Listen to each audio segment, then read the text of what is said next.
ನಮಸ್ಕಾರ ವೀಕ್ಷಕರಿಗೆ ವಿಶೇಷ ಸೂಚನೆ. ಇನ್ ಕೇಬಲ್ ಈಗ ಮೆಟ್ರೋಕಾಸ್ಟ್ ಡಿಪ್ಯೂಟಿ ನೆಟ್ವರ್ಕ್ ಆಗಿದ್ದು ಸಿಬಿಎನ್ ಚಾನೆಲ್ ಈಗ ಬದಲಾದ ಹೆಸರಿನೊಂದಿಗೆ ಬಿಜೆಪಿ ಚಾನೆಲ್ ಆಗಿದೆ. ವಾರ್ತೆಗಳ ಪ್ರಾಯೋಜಕರು. ಒಂದು ನಿಮಿಷ. ಆಟೋ ಬಸ್ಗಳಿಗೆ ಕಾದು ಸುಸ್ತಾಗಿದ್ದೀರಾ? ಕಡಿಮೆ ದರ ಮತ್ತು ಆರಾಮದಾಯಕ ಪ್ರಯಾಣಕ್ಕೆ ಇಂದೇ ಡೌನ್ಲೋಡ್ ಮಾಡಿಕೊಳ್ಳಿ 369cab.com. ಸ್ಥಳ Anusha complex, first floor, Navodaya medical college, Raichur.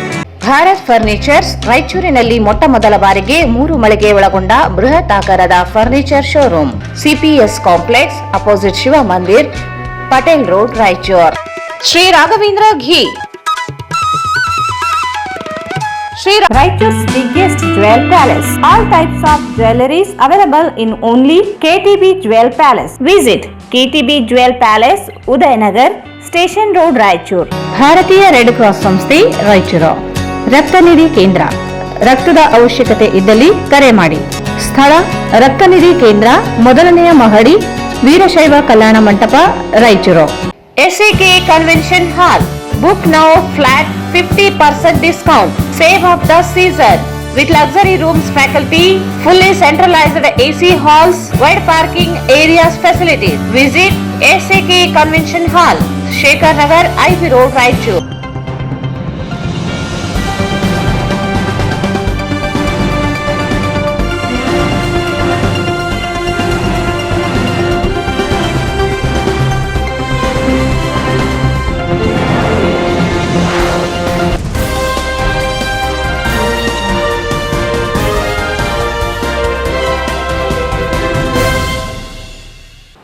ವಾರ್ತೆಗಳಿಗೆ ಸ್ವಾಗತ. ಮೊದಲಿಗೆ ಮುಖ್ಯಾಂಶಗಳು.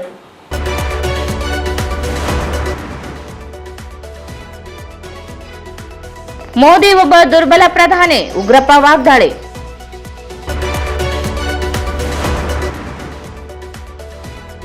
ಶಾಸಕಿ ಕಾರ್ಯಮ್ಮ ಪುತ್ರನಿಂದ ಗುಂಡಾವರ್ತನೆ, ಬಂಧನಕ್ಕೆ ಶ್ರೀದೇವಿ ನಾಯಕ್ ಆಗ್ರಹ. ಚಿನ್ನಾಭರಣ ಕಳವು, 4 ಗಂಟೆಯಲ್ಲಿ ಪತ್ತೆ, 1.95 ಲಕ್ಷ ರೂಪಾಯಿ ಮೌಲ್ಯದ ಚಿನ್ನಾಭರಣ ಮಾಲೀಕರಿಗೆ ಹಸ್ತಾಂತರ.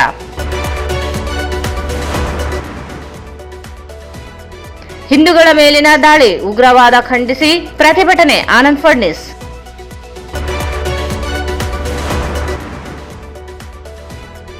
ವಾರ್ಡ್ ನಂಬರ್ 13ರ ಭಾರತ್ ನಗರದಲ್ಲಿ ಮಹಾನಗರ ಪಾಲಿಕೆ ವತಿಯಿಂದ ಈ ಖಾತಾ ಅಭಿಯಾನ. ಆದಿಕವಿ ಶ್ರೀ ಮಹರ್ಷಿ ವಾಲ್ಮೀಕಿ ವಿಶ್ವವಿದ್ಯಾಲಯಕ್ಕೆ ಕಲ್ಯಾಣ ಕರ್ನಾಟಕ ಭಾಗದಿಂದ ಕುಲಪತಿ ನೇಮಿಸಲಿ, ರಘುವೀರ್ ನಾಯಕ್. ಸಮಾಜ ಪರಿವರ್ತನೆಯಾಗಬೇಕಾದರೆ ಮಕ್ಕಳಲ್ಲಿ ಉತ್ತಮ ಸಂಸ್ಕಾರ ಸಂಸ್ಕೃತಿ ಬೆಳೆಯುವಂತೆ ಮಾಡಬೇಕು, ಬಸವರಾಜ್ ಕಳಸ್. ನಿಧಿ ಆಸೆಗೆ ಕಟ್ಟೆ ಧ್ವಂಸ ಆರೋಪ, ಬಜರಂಗದಳ ಕಾರ್ಯಕರ್ತರ ನಡುವೆ ವಾಗ್ವಾದ.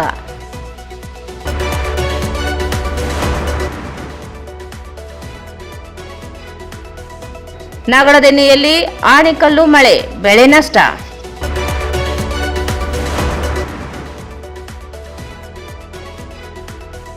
ವಿದ್ಯಾರ್ಥಿಗಳಿಗೆ ಉನ್ನತ ನೀತಿ ಮೌಲ್ಯಗಳು ಅಗತ್ಯ, ಅಯ್ಯಾಳಪ್ಪ.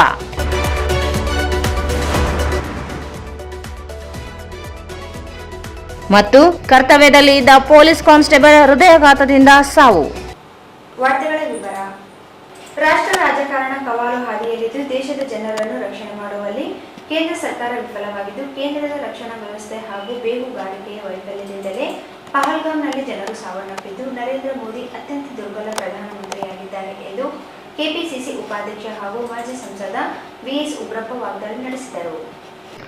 ರಾಷ್ಟ್ರ ರಾಜಕಾರಣ ಕವಲು ಹಾದಿಯಲ್ಲಿ ಇದ್ದು ದೇಶದ ಜನರನ್ನು ರಕ್ಷಣೆ ಮಾಡುವಲ್ಲಿ ಕೇಂದ್ರ ಸರ್ಕಾರ ವಿಫಲವಾಗಿದ್ದು, ಕೇಂದ್ರದ ರಕ್ಷಣಾ ವ್ಯವಸ್ಥೆ ಹಾಗೂ ಬೇಹುಗಾರಿಕೆಯ ವೈಫಲ್ಯದಿಂದಲೇ ಪಹಲ್ಗಾಮ್ನಲ್ಲಿ ಜನರು ಸಾವನ್ನಪ್ಪಿದ್ದು, ನರೇಂದ್ರ ಮೋದಿ ಅತ್ಯಂತ ದುರ್ಬಲ ಪ್ರಧಾನಮಂತ್ರಿಯಾಗಿದ್ದಾರೆ ಎಂದು ಕೆಪಿಸಿಸಿ ಉಪಾಧ್ಯಕ್ಷ ಹಾಗೂ ಮಾಜಿ ಸಂಸದ ವಿಎಸ್ ಉಗ್ರಪ್ಪ ವಾಗ್ದಾಳಿ ನಡೆಸಿದರು.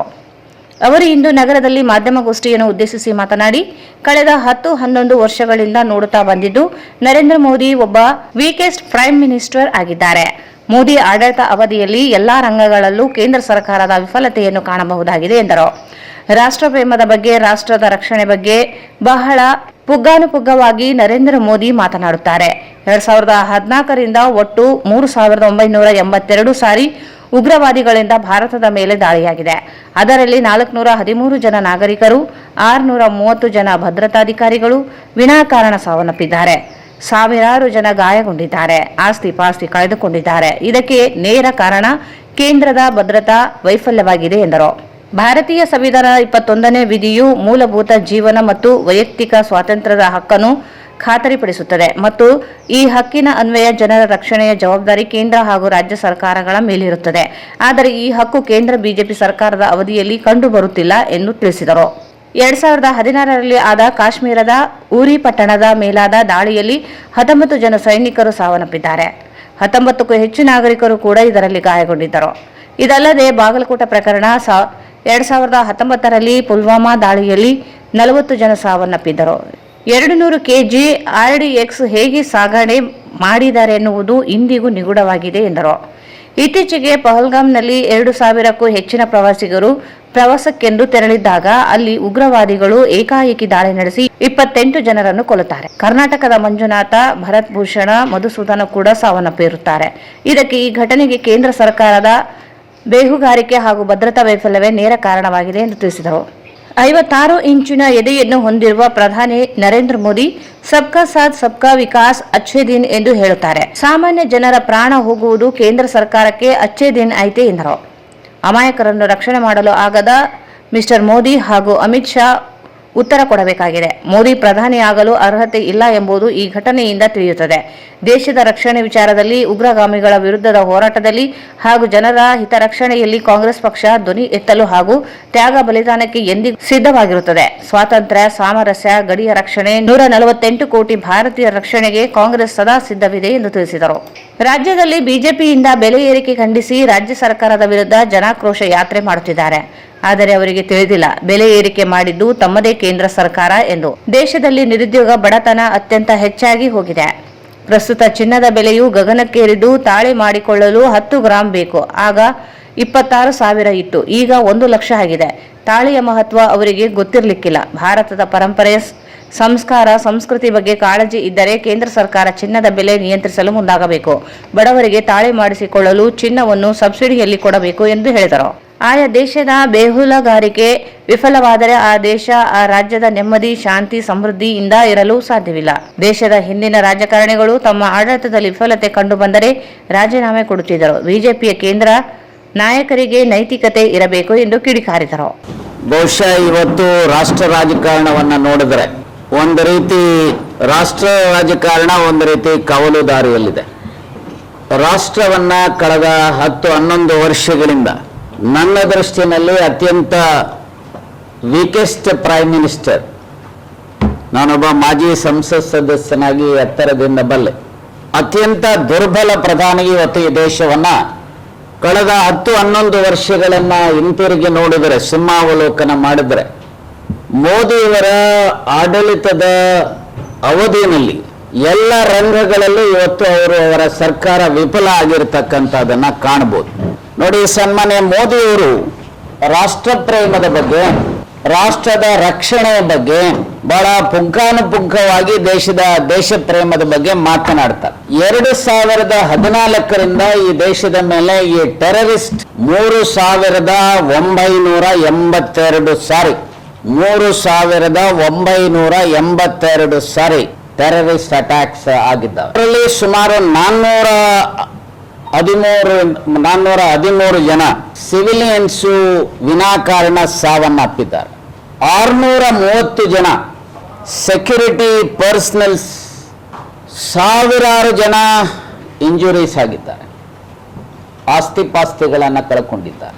ಸಂವಿಧಾನದ article 21 right to life and liberty is a fundamental right. ಸಂವಿಧಾನದ ಅಂಬೇಡ್ಕರ್ ಕೊಟ್ಟಿರುವಂತಹ ಸಂವಿಧಾನದ ಅನುಚ್ಛೇದ 21ರ ರೀತಿಯ right to life and liberty is a fundamental right, ಅದರ ರಕ್ಷಣೆ ಮಾಡುವಂತ ಜವಾಬ್ದಾರಿ ಕೇಂದ್ರ ಮತ್ತು ರಾಜ್ಯ ಸರ್ಕಾರಗಳ ಮೇಲೆ. ನಿಮಗೆ ಒಂದು ಹೇಳ್ಬಿಡ್ತೇನೆ, ನೀವೆಷ್ಟು ಜನ ನಾನು ಓದ್ದೆ ಯಾವುದು ರಿಯಾಕ್ಟ್ ಮಾಡೋದು. Section 9 sub class 2 of Karnataka backward classes commission act 1995, ಅದರಲ್ಲಿ ಸೆನ್ಸಸ್ಗೆ ಅವಕಾಶವೇ ಇಲ್ಲ. It is only A survey. ಈಗ ಇರುವಂಥದ್ದು ಕಾಂತರಾಜ್ ಆಗಲಿ ಅಥವಾ ಜಯಪ್ರಕಾಶ್ ಹೆಗಡೆ ಅವರ ನೇತೃತ್ವದ ಏನು ವರದಿ ಇದೆ, it is only A survey. ಒಂದೇ ನಿಮಿಷ. ನಾನೊಬ್ಬ ಮಾಜಿ ವಿರೋಧ ಪಕ್ಷದ ನಾಯಕ, ವಿಧಾನ ಪರಿಷತ್ನಲ್ಲಿ ಮಾಜಿ ಸಂಸತ್ ಸದಸ್ಯ. ಪ್ರಾಮಾಣಿಕವಾಗಿ ಹೇಳ್ತೇನೆ, ನಾನು ಎಲ್ಲ ರೀತಿಯ ಪ್ರಯತ್ನ ಮಾಡಿದ್ದೇನೆ ಆ ವರದಿಯನ್ನು ಪಡೀಲಿಕ್ಕೆ. ಮುಖ್ಯಮಂತ್ರಿಗಳಿಂದ ಹಿಡಿದು ಚೀಫ್ ಸೆಕ್ರೆಟರಿಯಿಂದ ಹಿಡಿದು ಡೆಪ್ಟಿ ಎಲ್ಲರ ಹತ್ರನೂ ಪ್ರಯತ್ನ ಮಾಡಿದೆ, ನನಗೆ ಸಿಕ್ಕಿಲ್ಲ. ಯಾಕಂದರೆ since it is A document, serious document, ಯಾವಾಗ ಕ್ಯಾಬಿನೆಟ್ ಅಕ್ಸೆಪ್ಟ್ ಮಾಡಿಕೊಂಡು ಪಬ್ಲಿಕ್ ಡೊಮೈನ್ಗೆ ಬಿಟ್ಟಾಗ ಮಾತ್ರ ಅದು ಸಿಗುವಂಥದ್ದು, ಪಬ್ಲಿಕ್ ಡಾಕ್ಯುಮೆಂಟ್ ಆದಾಗ. ನಾನು ಓದ್ತೇನೆ, ಅದರಲ್ಲಿ ಏನಿದೆ ಅಂತೇಳಿ ಎಷ್ಟು ಜನ ಓದಿದ್ದಾರೆ, ಅದರ ಪರನೋ ವಿರುದ್ಧನೋ ಮಾತನಾಡೋದು ಎಷ್ಟು ಜನ ಓದಿದ್ದಾರೆ. ನಾನು ಎಲ್ಲರಲ್ಲೂ ಅತ್ಯಂತ ವಿನಮ್ರವಾಗಿ ವಿನಂತಿ ಮಾಡ್ತೇನೆ, ದಯಮಾಡಿ ಅದನ್ನು ತೆಗೆದುಕೊಂಡು ಓದಿ.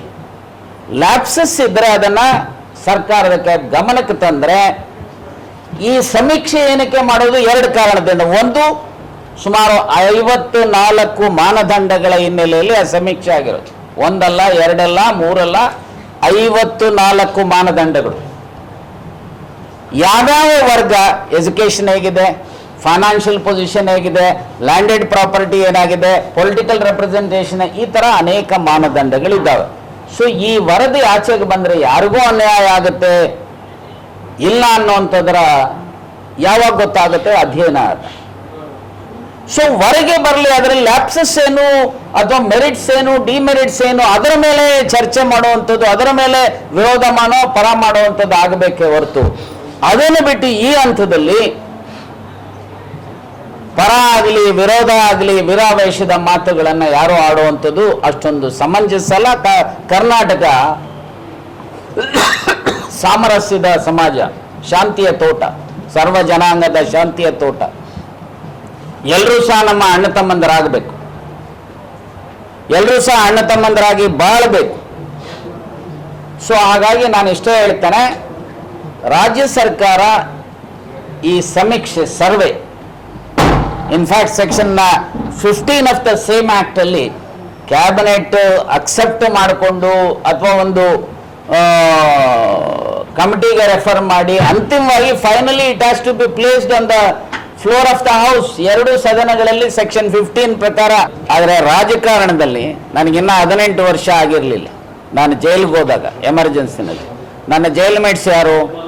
ರಾಮಕೃಷ್ಣ ಹೆಗಡೆ, ದೇವೇಗೌಡರು, ಅಟಲ್ ಬಿಹಾರಿ ವಾಜಪೇಯಿ, LK ಅದ್ವಾನಿ, ಮಧು ದಂಡವತೆ, ಶ್ಯಾಮನಂದನ್ ಮಿಶ್ರಾ, PGR ಸಿಂಧ್ಯಾ, ಈ ರೀತಿಯ ಜನ, ಶಂಕರಮೂರ್ತಿ, RSSನ ಈಗ ನಂಬರ್ 2 ಸರ್ಸಂಘಚಾಲಕರಿದ್ದಾರಲ್ಲ, ದತ್ತಾತ್ರೇಯ ಹೊಸಬಾಳೆ, ಇವರೆಲ್ಲರೂ ಸಹ ಈ ಥರದ ಜನ ನಮ್ಮೊಟ್ಟಿಗೆ ಇದ್ದಂತು. ಸೊ ನಾನು ಅವರು 78-80ರಿಂದ ಸ್ನೇಹಿತರು, ನನಗಿಂತ ವಯಸ್ಸಿನಲ್ಲಿ ಹಿರಿಯರು. ಅವತ್ತು ಹೇಗಿದ್ದೀವೋ ಇವತ್ತು ಹಾಗೆ ಇದ್ದೇವೆ. ವೃತ್ತಿನಲ್ಲಿ ಅವರು ವಕೀಲರು, ನಾನು ವಕೀಲರು. ನಾನು ಸಾಮಾಜಿಕ ಆಯ್ಕೆ ಬದ್ಧತೆ ಇದ್ದೇನೆ, ಅವರು ಇದ್ದೇವೆ. ಸೊ ಅದರ ರಾಜಕೀಯ ವ್ಯವಸ್ಥೆನಲ್ಲಿ ಹಿಂದೆ ಮುಂದೆ ಓಡಾಡೋದು ಇದೆಯಲ್ಲ, ಅದು ಸ್ನೇಹ ಅಲ್ಲ. ನಾನು ಅವರಿಬ್ಬರು ಒಟ್ಟಿಗೆ ವಿರೋಧ ಅವ್ರ ನಾನು ಅಪ್ಪರ್ ಹೌಸಲ್ಲಿದ್ದೆ, ಅವ್ರು ಲೋಯರ್ ಹೌಸಲ್ಲಿ 2009-10ರಲ್ಲಿ. ಖರ್ಗೆ ಅವರು ಲೋಯರ್ ಹೌಸಲ್ಲಿ ವಿರೋಧ ಪಕ್ಷ ನಾಯಕರು, ನಾನು ಅಪ್ಪರ್ ಹೌಸಲ್ಲಿ 2008ರಲ್ಲಿ. ಅದರ ಅರ್ಥ ಹಿಂದೆ ತಿರುಗುವಂಥದ್ದಲ್ಲ. ನಾವು ಒಟ್ಟಿಗೆ ಸಿದ್ಧಾಂತಕ್ಕೋಸ್ಕರ, ಕಾಂಗ್ರೆಸ್ಸಿನ ಬಲವರ್ಧನೆಗೋಸ್ಕರ ಈಗ ನೆನ್ನೆ ಎಲ್ಲ ಮೊನ್ನೆ ಮೈಸೂರಲ್ಲಿ ಒಟ್ಟಿಗೆ ಇದ್ವಿ. ಆದ್ರೆ ಹಿಂದಿನ ದಿವಸ ನಾನು ಅವರು 1 hour ಡಿಸ್ಕಷನ್ ಮಾಡಿದ್ದೇವೆ. ಹಾಗಾಗಿ ನಿಮ್ಗೆ ಯಾರೋ ತಪ್ಪು ಅಭಿಪ್ರಾಯ ಇದೆ. ನಾನು ನಮ್ಮ ಪಕ್ಷದ ಎಲ್ಲ ನಾಯಕರುಗಳ ಜೊತೆನಲ್ಲಿ ಒಳ್ಳೆಯ ಸೌಹಾರ್ದವನ್ನ, ಒಳ್ಳೆಯ ರಿಲೇಶನ್ಶಿಪ್ ಅನ್ನ, ಯಾವುದೇ ಕಾರಣಕ್ಕೂ ವಿನಾಕಾರಣ ಆ ಫಂಡಮೆಂಟಲ್ ರೈಟ್ ಇಂಪಿಂಜ್ ಆಗಬಾರದು. ನೋಡಿ, ಇವತ್ತು 2016ರಲ್ಲಿ 19 ಜನ ಸಾವನ್ನಪ್ಪಿದ್ರು, ಸುಮಾರು 30ಕ್ಕೂ ಹೆಚ್ಚು ಜನ ಇಂಜುರೀಸ್ ಆಯ್ತು. ಹಾಗೆ ಬಾಲ್ಕೋಟ್ ಪ್ರಕರಣ, ಹಾಗೆ 2019ರಲ್ಲಿ ಪುಲ್ವಾಮಾ, ಸುಮಾರು 40 ಜನ. ಆ ಪುಲ್ವಾಮಾ ಪ್ರಕರಣದಲ್ಲಿ ಸುಮಾರು 200 kg RDX ಹೇಗೆ ಸಾಗಾಣಿಕೆ ಮಾಡಿದ್ರು ಅನ್ನೋದು ಇವತ್ತಿಗೂ ಸಹ ನಿಗೂಢ. ಈಗ ಮೊನ್ನೆ ಪಹಲ್ಗಾಮ್, ಅನಂತನಾಗ್ ಜಿಲ್ಲೆ, ಅಲ್ಲಿ ಸುಮಾರು more than 2000 ಪಿಲಿಗ್ರಿಮೇಜಸ್ ಇವರಿದ್ರು, more than 2000ಕ್ಕೂ ಹೆಚ್ಚು ಜನ. ಅಲ್ಲಿ ಟೆರರಿಸ್ಟ್ ಏಕದಮ್ ಫೈರ್ ಮಾಡಿ ಸುಮಾರು 28 ಜನರನ್ನ ಕೊಲ್ತಾರೆ. ನಮ್ಮ ಕರ್ನಾಟಕದವರು ಶಿವಮೊಗ್ಗದವರು ಮಂಜುನಾಥ್ ರಾವ್, ಭರತ್ ಭೂಷಣ್ ಮತ್ತು ಮಧುಸೂದನ್ ರಾವ್ ಅಂತ ಹೇಳಿ IT. ಯಾರಿಗೂ ಸಾವು ಬರಬಾರ್ದು, ಯಾರಿಗೂ ಬರಬಾರ್ದು ಈ ರೀತಿ. ನೇವಿಲ್ ಆಫೀಸರ್ ಬಿಹಾರದವರು ವಿನಯ್ ನಾರ್ವಾಲ್ ಅಂತೇಳಿ, ಒಂದು ವಾರದಿಂದ ಅವ್ರಿಗೂ ಅವರ ಶ್ರೀಮತಿಯವ್ರಿಗೆ ಮದುವೆ ಆಗಿರುತ್ತೆ. ಅವರ ಆ ದೃಶ್ಯ, ಆ ಹೆಣ್ಣುಮಗಳು ಆ ಡೆಡ್ ಬಾಡಿ ಪಕ್ಕದಲ್ಲಿ ಕುಳಿತುಕೊಂಡು ರೋದನ ಮಾಡ್ತಕ್ಕಂಥದ್ದು ಬಹುಶಃ ನನ್ನ ಜೀವನದಲ್ಲಿ ಅಂತ ದುರ್ಘಟನೆಯನ್ನು ನಾನು. ಈ ಸಂದರ್ಭದಲ್ಲಿ ಕಾಂಗ್ರೆಸ್ ಮುಖಂಡರಾದ DK ಮುರಳೀಧರ್ ಯಾದವ್, ಶ್ರೀದೇವಿ ನಾಯಕ್, ಮಂಜುಳಾ, ಮಾಲಾ ಭಜಂತ್ರಿ, ಖಾಸಿಂಬಿ, ಲಕ್ಷ್ಮೀ ಸೇರಿದಂತೆ ಅನೇಕರು ಉಪಸ್ಥಿತರಿದ್ದರು. ಇತ್ತೀಚೆಗೆ ದೇವದುರ್ಗ ಶಾಸಕಿ ಜಿ ಕರಿಯಮ್ಮ ನಾಯಕ್ ಪುತ್ರ ಸಂತೋಷ್ ನಾಯಕ್ ಕಾಕರ್ಗಲ್ ಬಳಿಯ ಟೋಲ್ಗೇಟ್ ಧ್ವಂಸಗೊಳಿಸಿದ್ದು ಖಂಡನೀಯ. ದೇವದುರ್ಗ ವ್ಯಾಪ್ತಿಯಲ್ಲಿ ಶಾಸಕೀಯ ಪುತ್ರನಿಂದಲೇ ಗುಂಡಾವರ್ತನೆ ಕಂಡುಬರುತ್ತಿದ್ದು, ಕೂಡಲೇ ಪೊಲೀಸರು ಸಂತೋಷ್ ನಾಯಕ್ ಅವರನ್ನು ಬಂಧಿಸಬೇಕು ಎಂದು ಕೆಪಿಸಿಸಿ ಮಹಿಳಾ ಘಟಕದ ಉಪಾಧ್ಯಕ್ಷೆ ಶ್ರೀದೇವಿ ನಾಯಕ್ ಆಗ್ರಹಿಸಿದರು. ಇತ್ತೀಚೆಗೆ ದೇವದುರ್ಗ ಶಾಸಕಿ ಜಿ ಕರಿಯಮ್ಮ ನಾಯಕ್ ಪುತ್ರ ಸಂತೋಷ್ ನಾಯಕ್ ಕಾಕರಕಲ್ ಬಳಿಯ ಟೋಲ್ಗೇಟ್ ಧ್ವಂಸಗೊಳಿಸಿದ್ದು ಖಂಡನೀಯ. ದೇವದುರ್ಗ ವ್ಯಾಪ್ತಿಯಲ್ಲಿ ಶಾಸಕೀಯ ಪುತ್ರನಿಂದಲೇ ಗುಂಡಾವರ್ತನೆ ಕಂಡುಬರುತ್ತಿದ್ದು, ಕೂಡಲೇ ಪೊಲೀಸರು ಸಂತೋಷ್ ನಾಯಕನನ್ನು ಬಂಧಿಸಬೇಕು ಎಂದು ಕೆಪಿಸಿಸಿ ಮಹಿಳಾ ಘಟಕದ ಉಪಾಧ್ಯಕ್ಷೆ ಶ್ರೀದೇವಿ ನಾಯಕ್ ಆಗ್ರಹಿಸಿದರು. ಅವರು ಇಂದು ಮಾಧ್ಯಮಗೋಷ್ಠಿಯನ್ನು ಉದ್ದೇಶಿಸಿ ಮಾತನಾಡಿ, ದೇವದುರ್ಗ ತಾಲೂಕಿನಲ್ಲಿ ಶಾಸಕಿ ಪುತ್ರನ ಗುಂಡಾವರ್ತನೆ ಹೆಚ್ಚಾಗಿ ಹೋಗಿದ್ದು, ಈ ಹಿಂದೆಯೂ ಪೊಲೀಸ್ ಪೇದೆ ಮೇಲೆ ಹಲ್ಲೆ ಮಾಡಿರುವ ಬಗ್ಗೆಯೂ ಆರೋಪಗಳಿದ್ದು, ಇದೀಗ ಟೋಲ್ಗೇಟ್ ಧ್ವಂಸಗೊಳಿಸಿ ಪುಂಡಾಟ ಮೆರೆದಿದ್ದಾನೆ ಎಂದು ದೂರಿದರು. ಟೋಲ್ಗೇಟ್ ತೆರವುಗೊಳಿಸಲು ಅದರದ್ದೇ ಆದ ನಿಯಮಗಳಿವೆ. ರಾಜ್ಯ ಸರ್ಕಾರಕ್ಕೆ ಈ ಬಗ್ಗೆ ಗಮನಕ್ಕೆ ತರಬೇಕು ಅಥವಾ ಜಿಲ್ಲೆಯ ಅಧಿಕಾರಿಗಳ ಗಮನಕ್ಕೆ ತಂದು ಟೋಲ್ಗೇಟ್ ತೆರವು ಮಾಡಿಸಬಹುದಿತ್ತು. ಆದರೆ ಈ ರೀತಿ ಟೋಲ್ ಧ್ವಂಸಗೊಳಿಸಿರುವುದು ಖಂಡನೀಯ ಎಂದರು.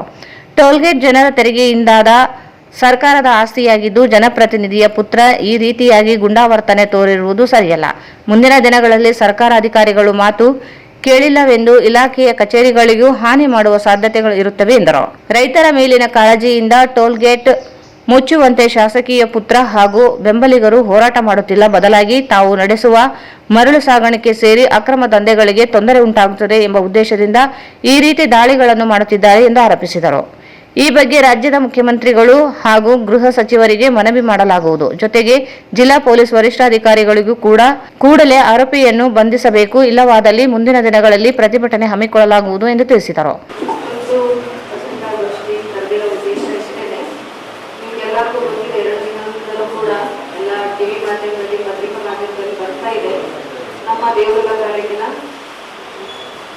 ಶಾಸಕರ ಪುತ್ರ ಆಗಿರ್ತಕ್ಕಂಥ ಸಂತೋಷ್ ನಾಯಕ್ ಅವರು ಟೋಲ್ ಕಾಕರಗಲ್ಲಿರ್ತಕ್ಕಂಥ ಟೋಲ್ನ ಧ್ವಂಸ ಮಾಡಿದ್ದಾರೆ. ಅದಕ್ಕೋಸ್ಕರ ಈ ಒಂದು ಪತ್ರಿಕಾಗೋಷ್ಠಿ ಕರೆದಿರೋದು. ನಿಮ್ಗೆಲ್ಲರಿಗೂ ಗೊತ್ತಿರೋ ಹಾಗೆ ಈ ಹಿಂದೆನೂ ಕೂಡ ಪೊಲೀಸ್ ಅಧಿಕಾರಿ ಮೇಲೆ ದಬ್ಬಾಳಿಕೆ ಮಾಡಿ, ದೌರ್ಜನ್ಯ ಮಾಡಿ, ಅವ್ರಿಗೆ ಹಲ್ಲೆ ಮಾಡಿ, ಅವ್ರಿಗೂ ಕೂಡ ತುಂಬಾ ತೊಂದರೆ ಕೊಟ್ಟಿದ್ರು. ಶಾಸಕರು ಶಾಂತಿ ರೀತಿಯಿಂದ ಈ ಒಂದು ಟೋಲ್ ಸಂಗ್ರಹ ಮಾಡ್ತಾ ಇರೋದನ್ನ ಸಂಬಂಧಪಟ್ಟ ಅಧಿಕಾರಿಗಳ ಗಮನಕ್ಕೆ ತಂದು, ಸಚಿವರ ಗಮನಕ್ಕೆ ತಂದು, ಮುಖ್ಯಮಂತ್ರಿ, ಉಪಮುಖ್ಯಮಂತ್ರಿ ಗಮನಕ್ಕೆ ತಂದು ಈ ಒಂದು ಟೋಲ್ ಸಂಗ್ರಹ ಮಾಡೋದನ್ನ ನಿಲ್ಲಿಸಬಹುದಾಗಿತ್ತು. ಏಕಾಏಕಿ 45 ಜನ ಕರ್ಕೊಂಡೋಗಿ ಈ ರೀತಿ ಗುಂಡಾವರ್ತನೆ ಮಾಡಿ ಆ ಟೋಲ್ನ, ಅಂದ್ರೆ ಸರ್ಕಾರದ ಆಸ್ತಿ, ಎಲ್ಲ ಜನಗಳು ಟ್ಯಾಕ್ಸ್ ಕಟ್ಟಿರೋಂಥ ಸರ್ಕಾರದ ಆಸ್ತಿ ಮೇಲೆ ಈ ತರ ಹಾನಿ ಮಾಡೋದ್ರಿಂದ ನಮ್ಮ ಎಲ್ಲರ ಮೇಲೂ ತೊಂದರೆ ಆಗುತ್ತೆ. ಹಾಗಾಗಿ ಈ ಒಂದು ಇವಾಗೆ ಇಷ್ಟೆಲ್ಲ ದೌರ್ಜನ್ಯ ಮಾಡ್ತಾ ಇದ್ದಾರೆ. ಮುಂದಿನ ದಿನಮಾನಗಳಲ್ಲಿ ಏನ್ ಮಾಡ್ತಾರೆ ಅವರು? ಇವಾಗ ಯಾವುದೋ ಒಬ್ರು ಅಧಿಕಾರಿ, ತಹಸೀಲ್ದಾರ್ ಆಯ್ತು, ಯಾವುದೇ ಒಬ್ರು ಅಧಿಕಾರಿಗಳು ಮಾತು ಕೇಳಿಲ್ಲ ಅಂತಂದ್ರೆ ಕಚೇರಿ ಧ್ವಂಸ ಮಾಡ್ತಾರೋ ಕೂಡ ಯಾವುದೇ ರೀತಿಯಿಂದ ಅನುಮಾನ ಇಲ್ಲ. ಈ ತರ ಗೂಂಡಾ ವರ್ತನೆ ಮಾಡೋದಕ್ಕೆ ಯಾರು ಅವ್ರಿಗೆ ಆದೇಶ ಕೊಟ್ಟಿದ್ದು? ಹೌದು ಅಲ್ವಾ? ವಿಧಾನಸೌಧದಲ್ಲಿ ಏನ್ ಹೇಳ್ತಾರೆ ಶಾಸಕರು? ನನ್ಗೆ ಜೀವ ಭಯ ಇದೆ ಅಂತ ಹೇಳ್ತಾರೆ. ಅಷ್ಟು ದೊಡ್ಡ ಅವ್ರ ದೇವಸ್ಥಾನದಲ್ಲಿ ಇವ್ರು ನೋಡಿದ್ರೆ ಗೂಂಡಾ ವರ್ತನೆ ಮಾಡಿ ಇಲ್ಲಿರ್ತಕ್ಕಂಥ ನಮ್ಮ ದೇವದುರ್ಗ ತಾಲೂಕಿನಲ್ಲಿ ಇರ್ತಕ್ಕಂಥ ಎಲ್ಲ ಅಧಿಕಾರಿಗಳಿಗೆ, ಜನಗಳಿಗೆ, ಇವರಿಂದ, ಶಾಸಕರಿಂದ, ಕರಿಯಮ್ಮಾಜಿ ನಾಯಕು ಹಾಗೂ ಅವ್ರ ಪುತ್ರರಿಂದ ಎಲ್ರಿಗೂ ಕೂಡ ಇಲ್ಲಿ ಜೀವ ಬೆದರಿಕೆ ಇದೆ, ಬಂದಿದೆ ಅಂತ ಹೇಳಿದ್ರೆ ತಪ್ಪಾಗ್ಲಿಕ್ಕಿಲ್ಲ. ಎಲ್ಲ ಅಧಿಕಾರಿಗಳು ಕೂಡ ದೇವದುರ್ಗಕ್ಕೆ ಬರ್ರಿ ಅಂತ ಹೇಳಿ ಅಂತಂದ್ರೆ ಇವರ ಕಮಿಷನ್ ದಂಧೆಯಿಂದ, ಇವರ ಕಿರುಕುಳದಿಂದ ದೇವದುರ್ಗಕ್ಕೆ ಯಾವುದೇ ಅಧಿಕಾರಿಗಳು ಕೂಡ ಬರೋದಕ್ಕೆ ಒಳ್ಳೆ ಆಗ್ತಾ ಇದ್ದಾರೆ. ಹಾಗೇನೆ ಇನ್ನೊಂದು ವಿಷಯ, ಮೇನ್ ಆಗಿ ಇವರು ಟೋಲ್ ಬಂದ್ ಮಾಡೋದು ರೈತರಿಗೆ ಒಳ್ಳೇದಾಗ್ಲಿ, ಬಡವರಿಗೆ ಒಳ್ಳೇದಾಗ್ಲಿ ಅನ್ನೋ ಉದ್ದೇಶದಿಂದ ರಾತ್ರಿ ರಾತ್ರೋರಾತ್ರಿ ಮರಳು ಮಾಫಿ ಅಂತ ನಡೀತಾ ಇದೆ. ಅದೇನು ಎಲೆಕ್ಷನ್ ಮುಂಚೆ ಹೇಳಿದ್ರು ಮಕ್ಕಳ ಮೇಲೆ ಪ್ರಮಾಣ ಮಾಡಿ ಏನಂತ, ನಾವು ಬಂದ ಮೇಲೆ ಮರಳು ಮಾಫಿಯಾ ನಡೆಯಲ್ಲ, ಮಟಕ ಇಸ್ಬಿಟ್ಟು ಯಾವ್ದು ನಡೆಯಲ್ಲ ಅಂತ ಹೇಳಿದ್ರು. ಇವಾಗ ಕಂಟಿನ್ಯೂ ಹಂಗೆ ನಡೀತಾ ಇದೆ. ಈ ಮರಳಿನಂತೂ ರಾತ್ರೋರಾತ್ರಿ ನಡೀತಾ ಇದೆ. ಏನಾದ್ರು ಟೋಲ್ ಆದ್ರೆ ಏನಾದ್ರು CC ಕ್ಯಾಮ್ರಾ ಎಲ್ಲ ಇರುತ್ತೆ, ರೆಕಾರ್ಡ್ಸ್ ಆಗುತ್ತೆ, ಗಾಡಿಗಳೆಲ್ಲ ಓಡಾಡೋದು. ತಮ್ದು ವೈಯಕ್ತಿಕಕ್ಕೆ ತೊಂದರೆ ಆಗುತ್ತೆ ಅನ್ನೋ ಉದ್ದೇಶದಿಂದ ಮರಳು ಮಾಫಿಯಾ ನಿಲ್ಲುತ್ತೆ ಅನ್ನೋ ಉದ್ದೇಶದಿಂದ ಈ ಟೋಲ್ ಬಂದ್ ಮಾಡ್ಬೇಕನ್ನೋದು ಅವ್ರ ಮನಸ್ಥಿತಿ ಐತೆ ಹೊರತಾಗಿ ನಿಜವಾಗ್ಲೂ ರೈತರಿಗೆ ಬಡವರಿಗೆ ಅನುಕೂಲ ಆಗೋದಕ್ಕೋಸ್ಕರ ಟೋಲ್ ಬಂದ್ ಮಾಡಿ ಅಂತ ಹೇಳಿ ಅಂತ ಇವ್ರದ್ದು ಶಾಸಕರದಾಯ್ತು ಅವ್ರ ಪುತ್ರರದಾಯ್ತು ಮನಸ್ಥಿತಿ ಇಲ್ಲ ಅಂತ ನನ್ನ ಈ ಸಂದರ್ಭದಲ್ಲಿ ಹೇಳ್ತೀನಿ. ನಾನು ಕೂಡಲೇ ಸಂಬಂಧಪಟ್ಟ ಅಧಿಕಾರಿಗಳಿಗೆ ಹಾಗೂ SP ಅವ್ರಿಗೆ ಈ ಒಂದು ಹಲ್ಲೆ ಮಾಡಿರ್ತಕ್ಕಂಥ ಟೋಲ್ನ ಧ್ವಂಸ ಮಾಡಿರ್ತಕ್ಕಂಥ ಸಂತೋಷ್ ನಾಯಕ್ ಅವ್ರನ್ನ ಕೂಡಲೇ ಬಂಧಿಸಿ ಅವ್ರ ಮೇಲೆ ಸೂಕ್ತ ಕ್ರಮ ತಗೊಳ್ತಾರೆ SP ಸಾಹೇಬ್ರು ಅಂತ ಹೇಳಿ ಅಂತ ನಮ್ಗೆ ಭರವಸೆ ಇದೆ, ತಗೊಳ್ತಾರೆ ಅಂತ ಅನ್ಕೊಂಡಿದ್ವಿ. ಅದಾದ್ರೂ ಕೂಡ ಅಕಸ್ಮಾತ್ ಏನಾದ್ರು ಬಂಧಿಸಲಿಲ್ಲ ಅಂತ ಹೇಳಿ ಅಂತಂದ್ರೆ ನಾವು ಗೃಹ ಮಂತ್ರಿಗಳ ಹತ್ರ ಹೋಗ್ತೀವಿ, ಮನವಿ ಸಲ್ಲಿಸ್ತೀವಿ. ಮುಖ್ಯಮಂತ್ರಿಗಳ ಗಮನಕ್ಕೂ ಕೂಡ ಇವರ ದೌರ್ಜನ್ಯವನ್ನ, ತಾಲೂಕಿನಲ್ಲಿ ನಡೀತಾ ಇರ್ತಕ್ಕಂಥ ಇವರ ದೌರ್ಜನ್ಯವನ್ನ ನಾವು ನಮ್ಮ ಮುಖ್ಯಮಂತ್ರಿಗಳ ಗಮನಕ್ಕೆ ತಗೊಂಡು ಬಂದೇ ಬರ್ತೀವಿ ಅಂತ ಹೇಳ್ತೀವಿ. ಈ ಸಂದರ್ಭದಲ್ಲಿ ಮಾಲಾ ಭಜಂತ್ರಿ, ಮಂಜುಳಾ, ಖಾಸಿಂ ಬಿ, ಲಕ್ಷ್ಮೀ ಸೇರಿದಂತೆ ಇನ್ನಿತರರು ಉಪಸ್ಥಿತರಿದ್ದರು. ಕಳೆದು ಹೋಗಿದ್ದ ಆಭರಣಗಳನ್ನು ಕೇವಲ 4 ಗಂಟೆಯಲ್ಲಿ ಸದರ್ ಬಜಾರ್ ಠಾಣೆಯ ಪೊಲೀಸರು ಪತ್ತೆ ಹಚ್ಚಿದ್ದು, ಪೊಲೀಸರ ಕಾರ್ಯಕ್ಕೆ ಜಿಲ್ಲಾ ಪೊಲೀಸ್ ವರಿಷ್ಠಾಧಿಕಾರಿ ಪುಟ್ಟಮಾದಯ್ಯ ಪ್ರಶಂಸೆ ವ್ಯಕ್ತಪಡಿಸಿ ಅಭಿನಂದಿಸಿದರು. ಕಳೆದು ಹೋಗಿದ್ದ ಆಭರಣಗಳನ್ನು ಕೇವಲ 4 ಗಂಟೆಯಲ್ಲಿ ಸದರ್ ಬಜಾರ್ ಠಾಣೆಯ ಪೊಲೀಸರು ಪತ್ತೆ ಹಚ್ಚಿದ್ದು, ಪೊಲೀಸರ ಕಾರ್ಯಕ್ಕೆ ಜಿಲ್ಲಾ ಪೊಲೀಸ್ ವರಿಷ್ಠಾಧಿಕಾರಿ ಪುಟ್ಟಮಾದಯ್ಯ ಪ್ರಶಂಸೆ ವ್ಯಕ್ತಪಡಿಸಿ ಅಭಿನಂದಿಸಿದರು. ನಗರದ ಜಿಲ್ಲಾ ಪೊಲೀಸ್ ವರಿಷ್ಠಾಧಿಕಾರಿ ಕಚೇರಿಯಲ್ಲಿ ಮಾಧ್ಯಮಗೋಷ್ಠಿಯನ್ನು ಉದ್ದೇಶಿಸಿ ಮಾತನಾಡಿ, ನಗರದ ಸದರ್ ಬಜಾರ್ ಪೊಲೀಸ್ ಠಾಣೆ ವ್ಯಾಪ್ತಿಯಲ್ಲಿ ಘಟನೆ ನಡೆದಿತ್ತು. ಈ ಬಗ್ಗೆ ದೂರು ದಾಖಲಿಸಿಕೊಂಡು ಕಾರ್ಯಾಚರಣೆ ನಡೆಸಲಾಗಿತ್ತು. 4 ಗಂಟೆಗಳಲ್ಲಿ ಕಳೆದು ಹೋದ ಆಭರಣಗಳನ್ನು ಪೊಲೀಸರು ಪತ್ತೆ ಹಚ್ಚಿದ್ದಾರೆ. ಕಳೆದು ಹೋಗಿದ್ದ 1.95 ಲಕ್ಷ ಮೌಲ್ಯದ ಚಿನ್ನಾಭರಣಗಳನ್ನು ಇದೀಗ ಮಾಲೀಕರಿಗೆ ಒಪ್ಪಿಸಿದರು. ಶಕ್ತಿನಗರದ ಕರಾಟೆ ಶಿಕ್ಷಕಿ ಲಕ್ಷ್ಮಿ ಎಂಬುವರು ನಗರದ ಕೇಂದ್ರ ಬಸ್ ನಿಲ್ದಾಣದಿಂದ ತೀನ್ ಕಂದಿಲ್ಗೆ ಏಪ್ರಿಲ್ 22ರಂದು ಆಟೋದಲ್ಲಿ ಆಗಮಿಸಿದರು. ಒಡವೆ ಇದ್ದ ಆಟೋದಲ್ಲಿ ಬ್ಯಾಗ್ ಮರೆತು ಹೋಗಿದ್ದರು. ತದನಂತರ ಸದರ್ ಬಜಾರ್ ಪೊಲೀಸ್ ಠಾಣೆಗೆ ಆಗಮಿಸಿ ದೂರು ನೀಡಿದ ತಕ್ಷಣದಲ್ಲಿ ಕಾರ್ಯಾಚರಣೆ ನಡೆಸಿದರು. ನಗರದ ಪ್ರಮುಖ ಸ್ಥಳಗಳಲ್ಲಿ ಪೊಲೀಸ್ ಇಲಾಖೆಯಿಂದ ಅಳವಡಿಸಿರುವ CC ಕ್ಯಾಮೆರಾ ಸಹಾಯದಿಂದ ಆಟೋ ಪತ್ತೆ ಹಚ್ಚಿ ಕಳೆದು ಹೋದ 17 ಗ್ರಾಂ ಬಂಗಾರದ ಒಡವೆ, 33 ತೊಲೆಯ ಆಭರಣ ಮತ್ತು 1,000 ನಗದು ಒಟ್ಟು 1.95 ಲಕ್ಷ ರೂಪಾಯಿ ಮೌಲ್ಯ ಪತ್ತೆ ಹಚ್ಚಿ ಮಾಲೀಕರಿಗೆ ಒಪ್ಪಿಸಲಾಗಿದೆ ಎಂದು ತಿಳಿಸಿದರು. ಡಿವೈಎಸ್ಪಿ ಶಾಂತವೀರ್, ಸದರ್ ಬಜಾರ್ PI ಉಮೇಶ್ ಕಾಂಬ್ಳೆ, ಅಪರಾಧ ವಿಭಾಗದ PSI ನರಸಮ್ಮ ಮತ್ತು ಸಿಬ್ಬಂದಿಗಳಾದ ವೆಂಕಟೇಶ್, ರವಿಕುಮಾರ್, ಶಿವಾನಂದ್ ಅವರ ಕಾರ್ಯಕ್ಕೆ ಶ್ಲಾಘನೆ ವ್ಯಕ್ತಪಡಿಸಿ ಬಹುಮಾನ ಘೋಷಿಸಿದ್ದಾರೆ. ಶಕ್ತಿನಗರದವರು ಶ್ರೀಮತಿ ಲಕ್ಷ್ಮಿ ಶಕ್ತಿನಗರದವರು, karate teacher, RTPS colony Shaktinagar. ಇವರು 22ನೇ ತಾರೀಕಲ್ಲಿ ನಮ್ಮ ರಾಯಚೂರು ನಗರ ಬಸ್ ಸ್ಟ್ಯಾಂಡಿಂದ ತೀನ್ ಕಂದಿಲ್ಗೆ ಹೋಗಬೇಕಾದ್ರೆ ಒಂದು ಪ್ರೈವೇಟ್ ಆಟೋದಲ್ಲಿ ಪ್ರಯಾಣ ಮಾಡಿದ್ದಾರೆ. ಅಕಸ್ಮಾತ್ ಇಳಿಬೇಕಾದ್ರೆ ಬ್ಯಾಗ್ ಬಿಟ್ಟಿದ್ದಾರೆ. ಬಿಟ್ಟು ಇಮಿಡಿಯೇಟ್ ಸದರ್ ಬಜಾರ್ ಪೊಲೀಸ್ ಸ್ಟೇಷನ್ಗೆ ಬಂದಿದ್ದಾರೆ.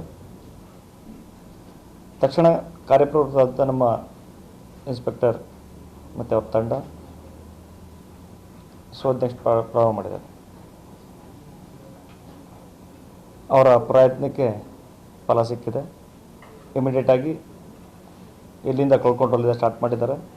ಮತ್ತು ಅಲ್ಲಲ್ಲಿ ಅವ್ರು ಸಿಕ್ಕಂಥ ಸೈಂಟಿಫಿಕ್ ಏಡ್ಸ್ ಮತ್ತು ಜನರು ವಿಚಾರಿಸಲಾಗಿ ಸೇಮ್ ವೆಹಿಕಲ್ ಅವ್ರಿಗೆ ಪತ್ತೆಯಾಗಿ ಮತ್ತು ಅವರು ಏನು ವಸ್ತುಗಳನ್ನು ಕಳ್ಕೊಂಡಿದ್ರು, ಒಂದು ಒಟ್ಟು ಚಿನ್ನದ ಐಟಮ್ಗಳು 5, ಬೆಳ್ಳಿ ಐಟಮ್ಗಳು 330 ಗ್ರಾಮ್ ಮತ್ತು 1000 ಕ್ಯಾಶ್, ಇಷ್ಟು ಕೂಡ ಅವ್ರು ಹೆಂಗೆ ಕಳ್ಕೊಂಡಿದ್ರು ಹಂಗೇನೆ ಸಿಕ್ಕಿದೆ.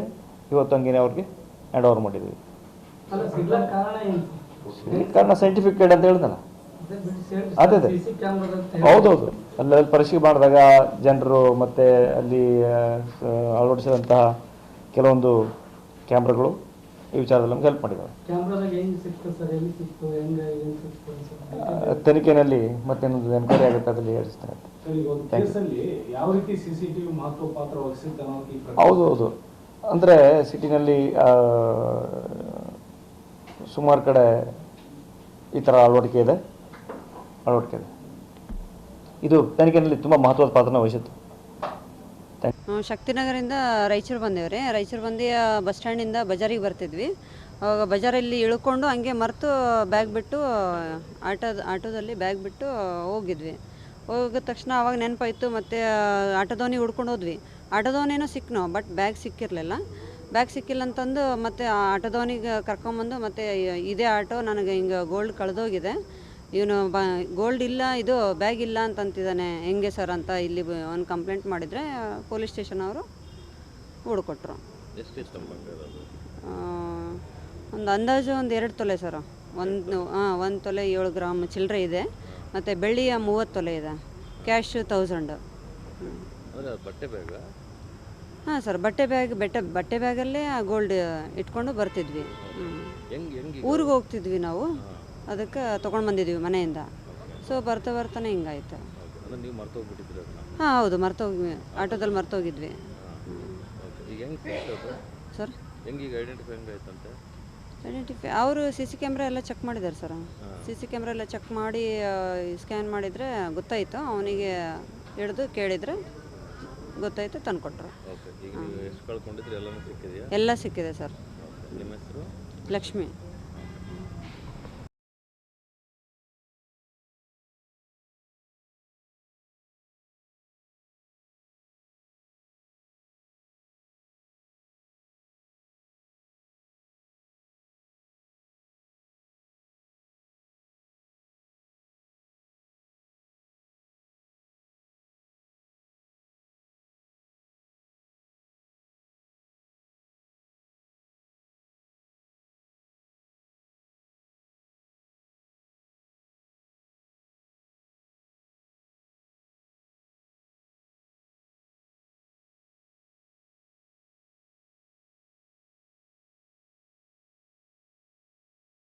ಇತ್ತೀಚೆಗೆ ಪಹಲ್ಗಾಮ್ನಲ್ಲಿ ಹಿಂದೂಗಳ ಮೇಲೆ ಆದ ದಾಳಿ ಹಾಗೂ ಉಗ್ರವಾದವನ್ನು ವಿರೋಧಿಸಿ ಹಿಂದೂ ಹಿತರಕ್ಷಣಾ ಸಮಿತಿಯಿಂದ ಏಪ್ರಿಲ್ 27ರಂದು ಸಂಜೆ 6 ಗಂಟೆಗೆ ನಗರದಲ್ಲಿ ಪ್ರತಿಭಟನಾ ಮೆರವಣಿಗೆಯನ್ನು ಹಮ್ಮಿಕೊಳ್ಳಲಾಗಿದೆ ಎಂದು ಸಮಿತಿಯ ಸಂಚಾಲಕ ಆನಂದ್ ತೀರ್ಥ ಫಡ್ನೀಸ್ ಹೇಳಿದರು. ಇತ್ತೀಚೆಗೆ ಪಹಲ್ಗಾಮಿನಲ್ಲಿ ಹಿಂದೂಗಳ ಮೇಲೆ ನಡೆದ ದಾಳಿ ಹಾಗೂ ಉಗ್ರವಾದವನ್ನು ವಿರೋಧಿಸಿ ಹಿಂದೂ ಹಿತರಕ್ಷಣಾ ಸಮಿತಿಯಿಂದ ಏಪ್ರಿಲ್ 27ರಂದು ಸಂಜೆ 6 ಗಂಟೆಗೆ ನಗರದಲ್ಲಿ ಪ್ರತಿಭಟನಾ ಮೆರವಣಿಗೆಯನ್ನು ಹಮ್ಮಿಕೊಳ್ಳಲಾಗಿದೆ ಎಂದು ಸಮಿತಿಯ ಸಂಚಾಲಕ ಆನಂದ್ ತೀರ್ಥ ಫಡ್ನೀಸ್ ಹೇಳಿದರು. ಅವರು ಇಂದು ಮಾಧ್ಯಮಗೋಷ್ಠಿಯನ್ನು ಉದ್ದೇಶಿಸಿ ಮಾತನಾಡಿ, ಭಾರತ ದೇಶದ ಇತಿಹಾಸದಲ್ಲಿ ಧರ್ಮದ ಮೇಲೆ ಹೆಚ್ಚಿನ ಪ್ರಹಾರಗಳಾಗುತ್ತಿವೆ. ದೇಶದ ಬದ್ಧತೆ ಹಾಗೂ ಧರ್ಮದ ಬದ್ಧತೆಗಾಗಿ ಪ್ರತಿಭಟನೆ ನಡೆಯಲಿದೆ ಎಂದರು.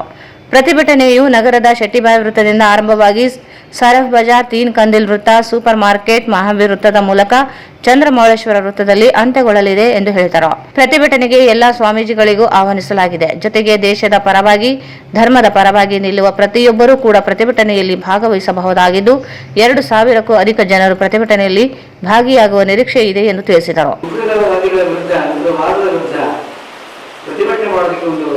ಪ್ರತಿಭಟನಾ ಮೆರವಣಿಗೆಯನ್ನು ಹಾಕೊಂಡಿದ್ದೇವೆ. ನಾಳೆ ಸಾಯಂಕಾಲ 6 ಗಂಟೆಗೆ ಶೆಟ್ಟಿಗೋಡಿ ಚೌಕಿನ ಈ ಒಂದು ಪ್ರತಿಭಟನಾ ಕಾರ್ಯಕ್ರಮ ಆರಂಭವಾಗುತ್ತೆ. ಅಲ್ಲಿ ಸುಮಾರು ರಾಯಚೂರಿನ ಎಲ್ಲ ಸಮಸ್ತ ಹಿಂದೂ ಬಾಂಧವರು ಕೂಡ ಮತ್ತು ದೇಶಭಕ್ತರು, ನಮ್ಮ ದೇಶದ ಪರವಾಗಿ ಯಾರೆಲ್ಲ ಬಯಸ್ತಾರೋ ಅವರೆಲ್ಲರೂ ಕೂಡ ನಾವು ಸ್ವಾಗತಿಸ್ತಾ ಇದ್ದೇವೆ. ಎಲ್ಲರೂ ಸೇರಿ ಸುಮಾರು 2,000 ಸೇರಿಗಿಂತ ಹೆಚ್ಚು ಜನರನ್ನು ಸೇರಿಸಿ ಈ ಒಂದು ಪ್ರತಿಭಟನಾ ಕಾರ್ಯಕ್ರಮವನ್ನು ಮಾಡ್ತಾ ಇದ್ದೀವಿ. ಮುಖ್ಯವಾಗಿ ನಮ್ಮ ಧರ್ಮಕ್ಕೆ ಬಂದಿರುವಂತಹ ಕುತ್ತನ್ನು ನಾವು ಬದಲಾಯಿಸಬೇಕಾಗಿದೆ. ಇತಿಹಾಸವನ್ನು ನೋಡಿದಾಗ ನಮ್ಮ ಧರ್ಮದಲ್ಲಿ ಸಾಕಷ್ಟು ಪ್ರಹಾರ ಈಗಾಗಲೇ ಆಗಿದೆ. ಮತ್ತೆ ಮುಂದೆ ಅದು ಮುಂದುವರಿಬಾರದು, ಇದು ಮರುಕಳಿಸಬಾರದು. ಮತ್ತು ಹಿಂದೂ ಧರ್ಮ ಸಶಕ್ತವಾಗಿ, ಸದೃಢವಾಗಿ ಈ ದೇಶದಲ್ಲಿ ಬೆಳೆಯಬೇಕು, ಜಗತ್ತಿನಾದ್ಯಂತ ಬೆಳೆಯಬೇಕು. ಆ ಒಂದು ಉದ್ದೇಶದಿಂದ ಈ ಬಂದಂತಹ ಒಂದು ಕಂಟಕವನ್ನು ನಿವಾರಣೆ ಮಾಡಬೇಕು, ಉಗ್ರವಾದ ಕೊನೆಗೊಳ್ಳಬೇಕು, ಧರ್ಮಾಧಾರಿತ ಉಗ್ರವಾದ ಕೊನೆಗೊಳ್ಳಬೇಕು. ಆ ಒಂದು ರೀತಿಯಿಂದ ಈ ಒಂದು ಪ್ರತಿಭಟನಾ ಮೆರವಣಿಗೆಯನ್ನ ನಾವು ಹಮ್ಮಿಕೊಂಡಿದ್ದೇವೆ. ನಾಳೆ ಸಾಯಂಕಾಲ 6 ಗಂಟೆಗೆ ಶುರುವಾಗಿ ಸರಫ್ ಬಜಾರ್, ತೀನ್ ಕಂದಿಲ್, ಬಟ್ಟೆ ಬಜಾರ್ ಮತ್ತು ಮಾರ್ಗೇಟ್ ಚೌಕದಿಂದ ಚಂದ್ರಮೌಳೇಶ್ವರ ಚೌಕದಲ್ಲಿ ಇದು ಕೊನೆಗೊಳ್ತಾ ಇದೆ. ನಾವು ನಮ್ಮ ಧರ್ಮದ ಪ್ರತಿ ಘೋಷಣೆಗಳ ಮುಕ್ತ ಮತ್ತು ದೇಶದ ಪ್ರತಿ ಘೋಷಣೆಗಳ ಮುಕ್ತ ಕೆಲವು ಪ್ರೈವರ್ಸ್ ಇಟ್ಕೊಂಡು ಸ್ತಬ್ಧಚಿತ್ರಗಳನ್ನ ಇಟ್ಕೊಂಡು ಅಂದರೆ ಘೋಷಣೆಗಳನ್ನ ಇಟ್ಕೊಂಡು ನಾವು ಮೆರವಣಿಗೆಯನ್ನು ಮಾಡ್ತಾ ಇದ್ದೇವೆ. ಈ ಒಂದು ಮೆರವಣಿಗೆಗೆ ನಾವು ಹೆಚ್ಚಿನ ಪ್ರಚಾರ ಕೊಡಬೇಕು ಅಂತ ತಮ್ಮಲ್ಲಿ ಕಳಕಳಿಯ ಪ್ರಾರ್ಥನೆಯನ್ನ ನಾನು ಮಾಡ್ತಾ ಇದ್ದೇನೆ. ಇದು ದೇಶದ ಭದ್ರತೆಗಾಗಿ, ಧರ್ಮದ ಭದ್ರತೆಗಾಗಿ ಮತ್ತು ನಗರದ ಭದ್ರತೆಗಾಗಿ ನಾವು ಮಾಡ್ತಾ ಇರ್ತಕ್ಕಂಥ ಒಂದು ಪ್ರತಿಭಟನೆ. ಯಾವುದರಿಂದ ಮಾಡ್ತಾ ಇದ್ದೀರಾ ಸರ್? ಇದು ಹಿಂದೂ ಹಿತರಕ್ಷಣಾ ಸಮಿತಿ ಅಂತ ಒಂದು ಮಾಡ್ಕೊಂಡಿದ್ದೀವಿ. ಎಲ್ಲ ಹಿಂದೂಗಳು ಒಟ್ಟಾಗಿ ಹಿಂದೂ ಹಿತರಕ್ಷಣಾ ಸಮಿತಿ ವತಿಯಿಂದ ಮಾಡ್ತಾ ಇದ್ದೀವಿ. ಅವರು ಕೂಡ ಬರುವ ಒಂದು ವಿಚಾರವನ್ನು ವ್ಯಕ್ತಪಡಿಸಿದ್ದಾರೆ. ಅದರಿಂದ ಎಲ್ಲ ಸ್ವಾಮೀಜಿಗಳನ್ನು ಸೇರಿಸಿಕೊಂಡು ಈ ಒಂದು ಪ್ರತಿಭಟನೆಯನ್ನು ನಾವು ಆರಂಭ ಮಾಡಿದ್ದೇವೆ. ಆನಂದ್ ಫಡ್ನವೀಸ್. ಈ ಸಂದರ್ಭದಲ್ಲಿ ಶಂಶಾಲಪ್ಪ ದೊಡ್ಮನಿ, ಹನುಮಂತ, ಅಶೋಕ್ ಪಾಟೀಲ್, ರವಿಕೃಷ್ಣ, ರಮೇಶ್, ಶಿವಬಸಪ್ಪ ಮಾಲಿಪಾಟೀಲ್ ಸೇರಿದಂತೆ ಇತರರಿದ್ದರು. ಈಗ ಜಾಹೀರಾತು. ಹಾ ಒಂದು ನಿಮಿಷ. ಆಟೋ ಬಸ್ಗಳಿಗೆ ಕಾದು ಸುಸ್ತಾಗಿದ್ದೀರಾ? ದುಬಾರಿ ದರದಲ್ಲಿ ಪ್ರಯಾಣ ಬೆಳೆಸುತ್ತಿದ್ದೀರಾ? ಸಮಯಕ್ಕೆ ಸರಿಯಾಗಿ ಕೆಲಸಗಳಿಗೆ ಹೋಗಲು ಆಗುತ್ತಿರದೆ? ಯೋಚಿಸಬೇಡಿ. ಮಹಾನಗರ ಪಾಲಿಕೆಗಳಲ್ಲಿ ಯಾವ ರೀತಿಯಾಗಿ ಆನ್ಲೈನ್ ಅಥವಾ ಮೊಬೈಲ್ ಮೂಲಕ ಆಟೋ ಮತ್ತು ಕ್ಯಾಬ್ಗಳನ್ನು ಬುಕ್ ಮಾಡುತ್ತೀರೋ ಅದೇ ರೀತಿಯಾಗಿ ಈಗ ನಿಮ್ಮ ರಾಯಚೂರು ಮಹಾನಗರ ಪಾಲಿಕೆಯಲ್ಲಿಯೂ ಸಹ ಆಟೋ ಮತ್ತು ಕ್ಯಾಬ್ಗಳನ್ನು ಬುಕ್ ಮಾಡಿಕೊಳ್ಳಬಹುದು. ಹೇಗಂತೀರಾ? ಈಗಲೇ ನಿಮ್ಮ ಮೊಬೈಲ್ನಲ್ಲಿ ಡೌನ್ಲೋಡ್ ಮಾಡಿಕೊಳ್ಳಿ 369cab.com.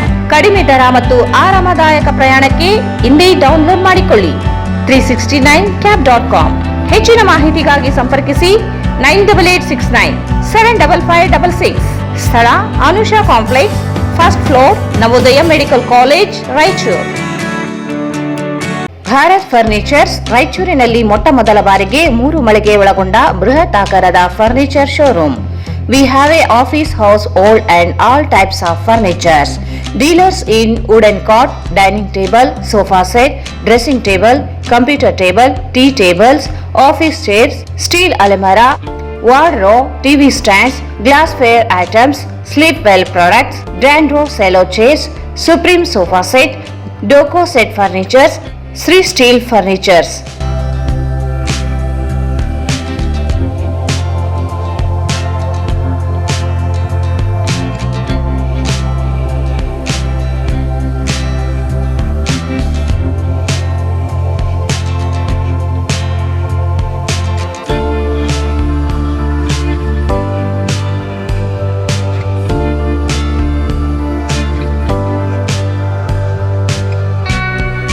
For more details, contact Bharat Furnitures, CPS Complex, opposite Shiva Mandir, Patel Road, Raichur. Mobile 9880024095. Sri Raghavendra Tuppa, Sri Raghavendra Ghee, Sri Raghavendra Tuppa, Sri Raghavendra Ghee.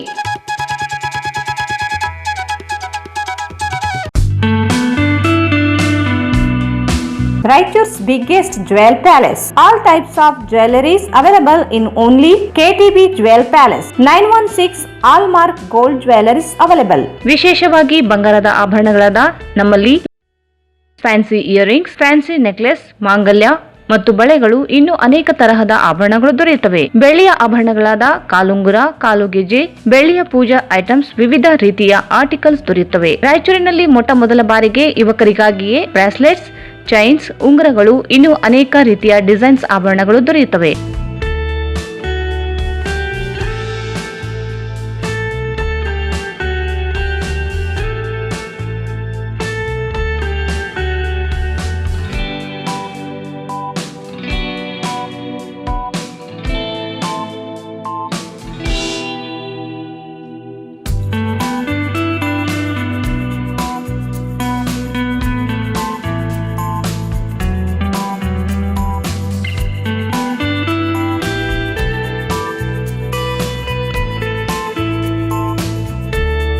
Visit KTB Jewel Palace, Udayanagar, Station Road, Raichur. Mobile 8123535300. ಭಾರತೀಯ red cross ಸಂಸ್ಥೆ ರಾಯಚೂರು ರಕ್ತ ನಿಧಿ ಕೇಂದ್ರ. ರಕ್ತದ ಅವಶ್ಯಕತೆ ಇದ್ದಲ್ಲಿ ಕರೆ ಮಾಡಿ. ಹಾಗೂ SDP ಸಿಂಗಲ್ ಡೋನರ್ ಪ್ಲಾಟಿನಸ್ ಸೇವೆ ಲಭ್ಯವಿರುತ್ತದೆ. 24 ಗಂಟೆಗಳ ಕಾಲ ಸೇವೆ ಲಭ್ಯವಿರುತ್ತದೆ. ಸ್ಥಳ ರಕ್ತ ನಿಧಿ ಕೇಂದ್ರ, ಮೊದಲನೆಯ ಮಹಡಿ, ವೀರಶೈವ ಕಲ್ಯಾಣ ಮಂಟಪ, ರಾಯಚೂರು. ಮೊಬೈಲ್ 9019210234. ನಿಮ್ಮ ಯಾವುದೇ ಶುಭ ಕಾರ್ಯಕ್ರಮಗಳು ನಿಮ್ಮ ನೆನಪಿನಲ್ಲಿ ಉಳಿಯಬೇಕೇ? ಪ್ರಪ್ರಥಮ ಬಾರಿಗೆ ರಾಯಚೂರು ನಗರದಲ್ಲಿ ಅತ್ಯಂತ ವೈಭವವಾಗಿ ಆಚರಿಸಲು ವಿಶಾಲವಾದ ಕನ್ವೆನ್ಷನ್ ಹಾಲ್, ಅದು ACK convention hall. We decorate, you celebrate. ಸಂಪೂರ್ಣ ಏರ್ ಕಂಡೀಷನರ್ ಹಾಲ್ ಇದಾಗಿದ್ದು 600 ರಿಂದ 800 ಆಸನಗಳನ್ನು ಹೊಂದಿದ್ದು ಪ್ರತ್ಯೇಕವಾದ ಡೈನಿಂಗ್ ಹಾಲ್ ಹೊಂದಿದೆ. ನಮ್ಮಲ್ಲಿ naming ceremony, engagement, marriage, reception, college seminars, corporate events, product launching, brand promotion, get together parties, ಇನ್ನು ಹಲವು ರೀತಿಯ ಫಂಕ್ಷನ್ಸ್ ಇಲ್ಲಿ ಮಾಡಬಹುದು. ವಿಶಾಲವಾದ ಪಾರ್ಕಿಂಗ್ ವ್ಯವಸ್ಥೆ ಹೊಂದಿದ್ದು ರೈಲ್ವೆ ಸ್ಟೇಷನ್ ಮತ್ತು ಬಸ್ ಸ್ಟ್ಯಾಂಡ್ಗೆ ಹತ್ತಿರವಿದೆ.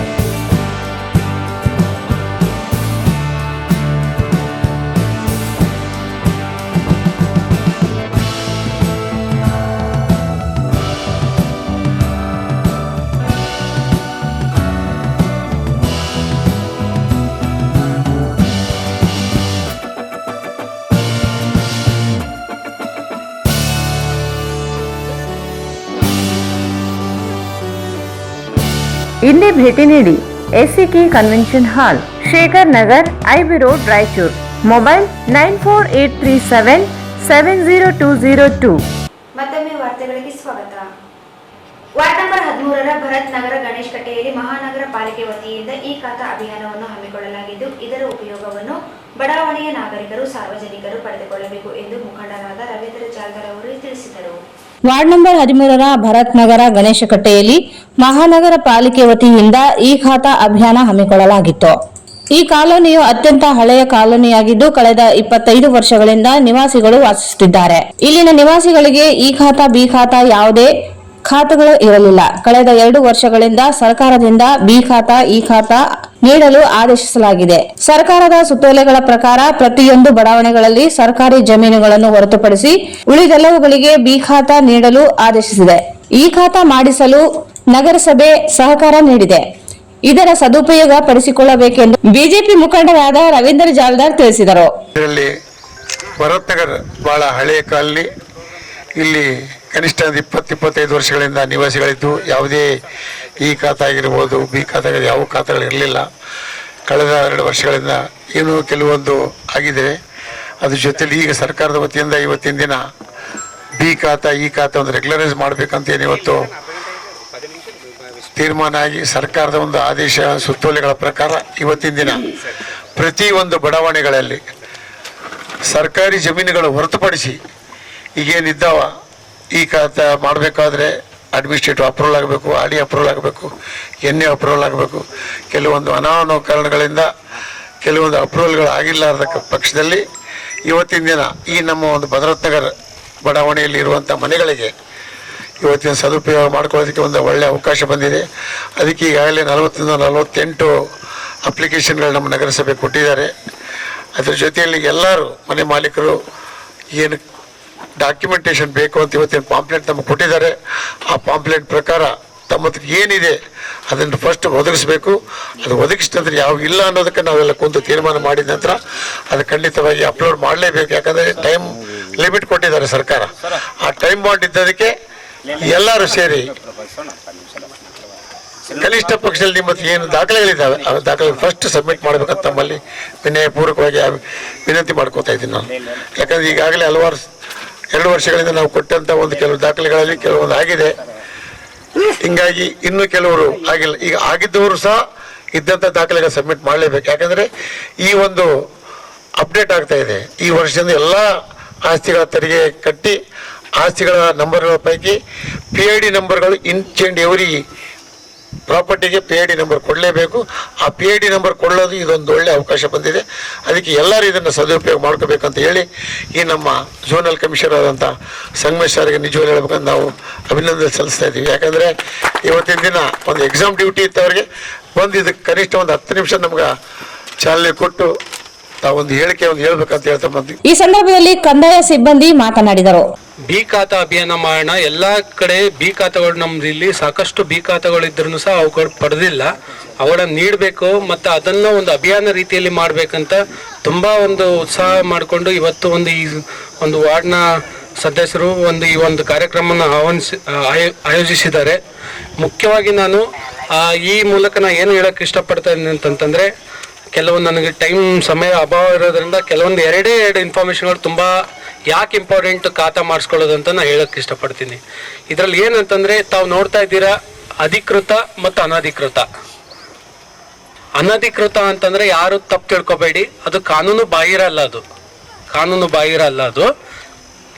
ಅದು ಜಸ್ಟ್ ಏನಂತಂದರೆ ತಾವು ಒಂದು ಬಡಾವಣೆ ಅಥವಾ ಒಂದು ನಿವೇಶನಗಳನ್ನು ಮನೆ ಕಟ್ಟಬೇಕಾದ್ರೆ ಆ ಒಂದು ಏನು ಪ್ರೊಸೀಜರ್ ಇರ್ತದೆ ಆ ಪ್ರೊಸೀಜರ್ನ ನೀವು ಫಾಲೋ ಮಾಡಲಾರ್ದೆ ನೀವೇ ಒಂದು ಮನೆ ಕಟ್ಕೊಂಡಿದ್ರ ಅಥವಾ ನೀವೇ ಒಂದು ಲೇಔಟ್ ಮಾಡ್ಕೊಂಡಿದ್ರ, ಅದನ್ನ ಇವಾಗ ನಾವೇನ್ ಮಾಡ್ತೀವಿ, ಸರ್ಕಾರದಿಂದ ಅಂಥವ್ರಿಗೂ ಸಹ ಮಹಾನಗರ ಪಾಲಿಕೆಯಿಂದ ಒಂದು ಒಳ್ಳೆ ಎಲ್ಲ ಮೂಲ ಸೌಕರ್ಯ ಒದಗಿಸ್ಬೇಕಂತ ಮತ್ತು ಅದರಿಂದ ಅವರಿಂದ ಟ್ಯಾಕ್ಸ್ ಪಡ್ಕೊಂಡು ಅಲ್ಲೆಲ್ಲ ಅಭಿವೃದ್ಧಿ ಮಾಡ್ಬೇಕಂತ ಒಂದು ಬಿ ಖಾತಾವನ್ನು ನೀಡೋದ್ರ ಮೂಲಕ ಅವರಿಗೆ ಒಂದು ಅವಕಾಶ ಮಾಡಿಕೊಡ್ಬೇಕಂತ ಸರ್ಕಾರ ಒಂದು ಈ ಒಂದು ಅಭಿಯಾನನ ಆಯೋಜಿಸಿದೆ.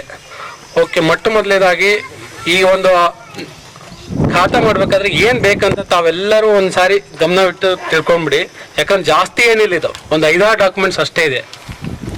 ಮೊಟ್ಟ ಮೊದಲನೇದಾಗಿ ತಾವು ಆಸ್ತಿ ಮಾಲೀಕರಂತ ಸಾಬೀತುಪಡಿಸುವಂತ ದಾಖಲೆಗಳು ಯಾವಪ್ಪ ಅಂತಂದ್ರೆ ಕ್ರಯಪತ್ರ ಇರ್ಬೋದು, ದಾನಪತ್ರ ಇರ್ಬೋದು, ಅಥವಾ ಮಂಜೂರಾತಿ ಪತ್ರ ಇರ್ಬೋದು, ಅಥವಾ ವಿಭಾಗ ಪತ್ರ ಇರ್ಬೋದು. ಅಂದರೆ ನಾವು ಹೇಳ್ತೀವಲ್ಲ ಸೇಲ್ ಡೀಡು ಮತ್ತು ಗಿಫ್ಟ್ ಡೀಡು, ಈ ಥರ ಯಾವುದು ನಿಮ್ಮ ಮಾಲೀಕತ್ವವನ್ನು ಪ್ರೂವ್ ಮಾಡುವಂಥ ಡಾಕ್ಯುಮೆಂಟ್ಸ್ ಇದಾವೆಲ್ಲ ಆ ದಾಖಲೆ ಮುಖ್ಯವಾಗಿ ಇಂಪಾರ್ಟೆಂಟು ಫಸ್ಟು. ಸೆಕೆಂಡು ಏನಂತಂದರೆ ನಾವು ಕೆಲವೊಂದು ಈಗ ಲೇಔಟ್ ಆಗಬೇಕು ಅಥವಾ ಏನೋ ಆಗ್ಬೇಕಂತಂದರೆ ಅದಕ್ಕೆಲ್ಲ NA ಆಗಿರಬೇಕು ಮತ್ತು RDA ಆಗಿರ್ಬೇಕಂತ ಹೇಳ್ತೀವಿ. ಬಟ್ ಇಲ್ಲೇನು ಆಗಿದಾವಲ್ಲ ರೆವಿನ್ಯೂ ಲೇಔಟ್, ಇದು NA ಮತ್ತು GDA ಇರೋದಿಲ್ಲ. ಆದ್ರಿಂದ ನಿಮಗೆ A ಖಾತಾ ಕೊಡೋಕ್ಕಾಗಲ್ಲ, B ಖಾತಾ ಕೊಡ್ತೀವಿ. ಇದಿಲ್ಲ ಅಂತಂದ್ರೂ ಓಕೆ. ಈ ಸಂದರ್ಭದಲ್ಲಿ AGB ಕಾಲೋನಿ ಅಧ್ಯಕ್ಷ ಡಾಕ್ಟರ್ ಬಸವರಾಜ್, ಮಾಜಿ ಅಧ್ಯಕ್ಷ ಎಂಕಪ್ಪ, ಕಾಂಗ್ರೆಸ್ ಹಿರಿಯ ಮುಖಂಡ ರಾಜು ಗೌಡ, ನರಸಪ್ಪ, ಕಂದಾಯ ಅಧಿಕಾರಿ ಸಂಗಮೇಶ್, ಸಂಜೀವ್ ರೆಡ್ಡಿ, ರಾಮು ನಾಯಕ್, ನಾರಾಯಣ, ಪ್ರಕಾಶ್, ರಾಜು, ಬಡಾವಣೆಯ ನಾಗರಿಕರು ಉಪಸ್ಥಿತರಿದ್ದರು. ಆದಿಕವಿ ಶ್ರೀ ಮಹರ್ಷಿ ವಾಲ್ಮೀಕಿ ವಿಶ್ವವಿದ್ಯಾಲಯಕ್ಕೆ ಕಳೆದ 8 ತಿಂಗಳಿನಿಂದ ಕುಲಪತಿಯನ್ನು ನೇಮಕ ಮಾಡದೇ ಇರುವುದರಿಂದ ಸಾಕಷ್ಟು ತೊಂದರೆಗಳು ಉಂಟಾಗುತ್ತದೆ. ಸರ್ಕಾರ ಕುಲಪತಿಗಳ ನೇಮಕಕ್ಕೆ ಶೀಘ್ರವೇ ಮುಂದಾಗಬೇಕು ಎಂದು ಹೈದರಾಬಾದ್ ಕರ್ನಾಟಕ ಪ್ರದೇಶ ವಾಲ್ಮೀಕಿ ನಾಯಕ ಸಂಘದ ವಿಭಾಗೀಯ ಕಾರ್ಯದರ್ಶಿ ರಘುವೀರ್ ನಾಯಕ್ ಒತ್ತಾಯಿಸಿದರು. ಆದಿಕವಿ ಶ್ರೀ ಮಹರ್ಷಿ ವಾಲ್ಮೀಕಿ ವಿಶ್ವವಿದ್ಯಾಲಯಕ್ಕೆ ಕಳೆದ 8 ತಿಂಗಳಿನಿಂದ ಕುಲಪತಿಯನ್ನು ನೇಮಕ ಮಾಡದೇ ಇರುವುದರಿಂದ ಸಾಕಷ್ಟು ತೊಂದರೆಗಳು ಉಂಟಾಗುತ್ತದೆ. ಸರ್ಕಾರ ಕುಲಪತಿಗಳ ನೇಮಕಕ್ಕೆ ಶೀಘ್ರವೇ ಮುಂದಾಗಬೇಕು ಎಂದು ಹೈದರಾಬಾದ್ ಕರ್ನಾಟಕ ಪ್ರದೇಶ ವಾಲ್ಮೀಕಿ ನಾಯಕ ಸಂಘದ ವಿಭಾಗೀಯ ಕಾರ್ಯದರ್ಶಿ ರಘುವೀರ್ ನಾಯಕ್ ಒತ್ತಾಯಿಸಿದರು. ಅವರು ಇಂದು ಮಾಧ್ಯಮಗೋಷ್ಠಿಯನ್ನು ಉದ್ದೇಶಿಸಿ ಮಾತನಾಡಿ, ಕಳೆದ 2021ರಲ್ಲಿ ಕಲಬುರಗಿ ವಿಶ್ವವಿದ್ಯಾಲಯದಿಂದ ಬೇರ್ಪಡಿಸಿ ಪ್ರತ್ಯೇಕ ವಿಶ್ವವಿದ್ಯಾಲಯವಾಗಿ ಸ್ಥಾಪನೆಯಾಗಿದೆ. 4 ವರ್ಷಗಳು ಕಳೆದಿವೆ. ಆದರೆ ವಿಶ್ವವಿದ್ಯಾಲಯಕ್ಕೆ ಬೇಕಿರುವ ಸಿಬ್ಬಂದಿಗಳು, ಉಪನ್ಯಾಸಕರು ಗುತ್ತಿಗೆ ಆಧಾರದ ಮೇಲೆ ಕೆಲಸ ಮಾಡುತ್ತಿದ್ದು ನೇಮಕಾತಿ ಪ್ರಕ್ರಿಯೆ ಮಂದಗತಿಯಲ್ಲಿ ಇದೆ.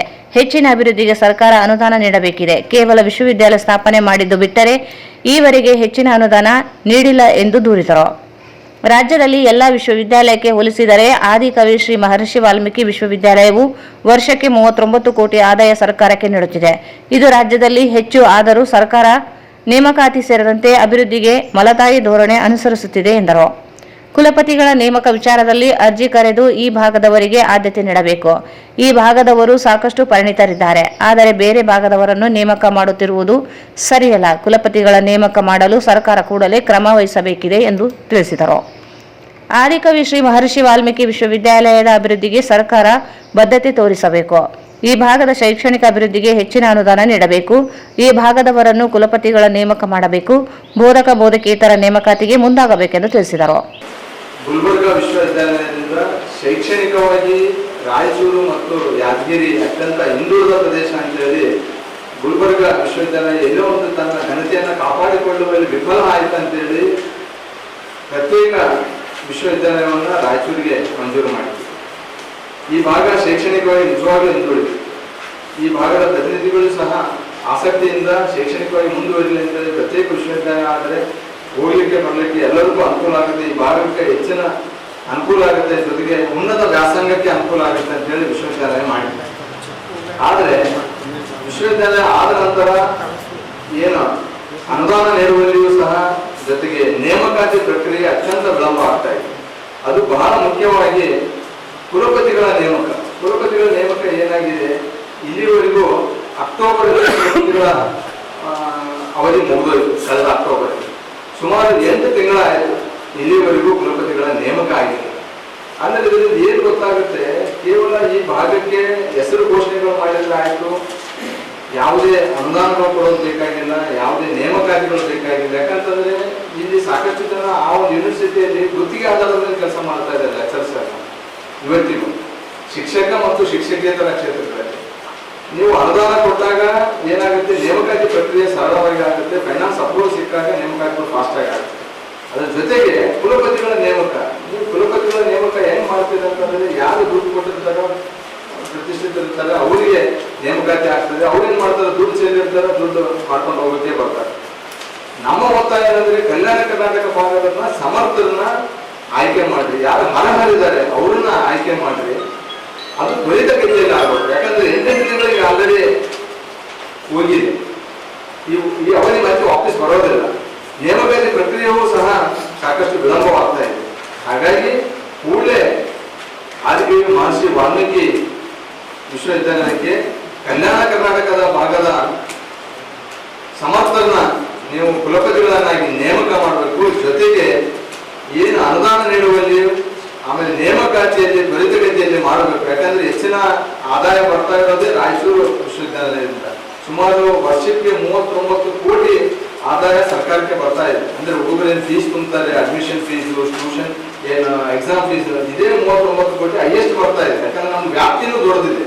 ಯಾಕಂದ್ರೆ ಗುಲ್ಬರ್ಗ ವಿಶ್ವವಿದ್ಯಾಲಯದಿಂದ ಬೀದರ್ ಸಪ್ರೇಟ್ ಆಯ್ತು, ರಾಯಚೂರು ಸಪ್ರೇಟ್ ಆದ್ಮೇಲೆ ಅತಿ ಹೆಚ್ಚು ಆದಾಯ ಬರ್ತಾ ಇರೋ ವಿಶ್ವವಿದ್ಯಾಲಯವೂ ಸಹ ರಾಯಚೂರು.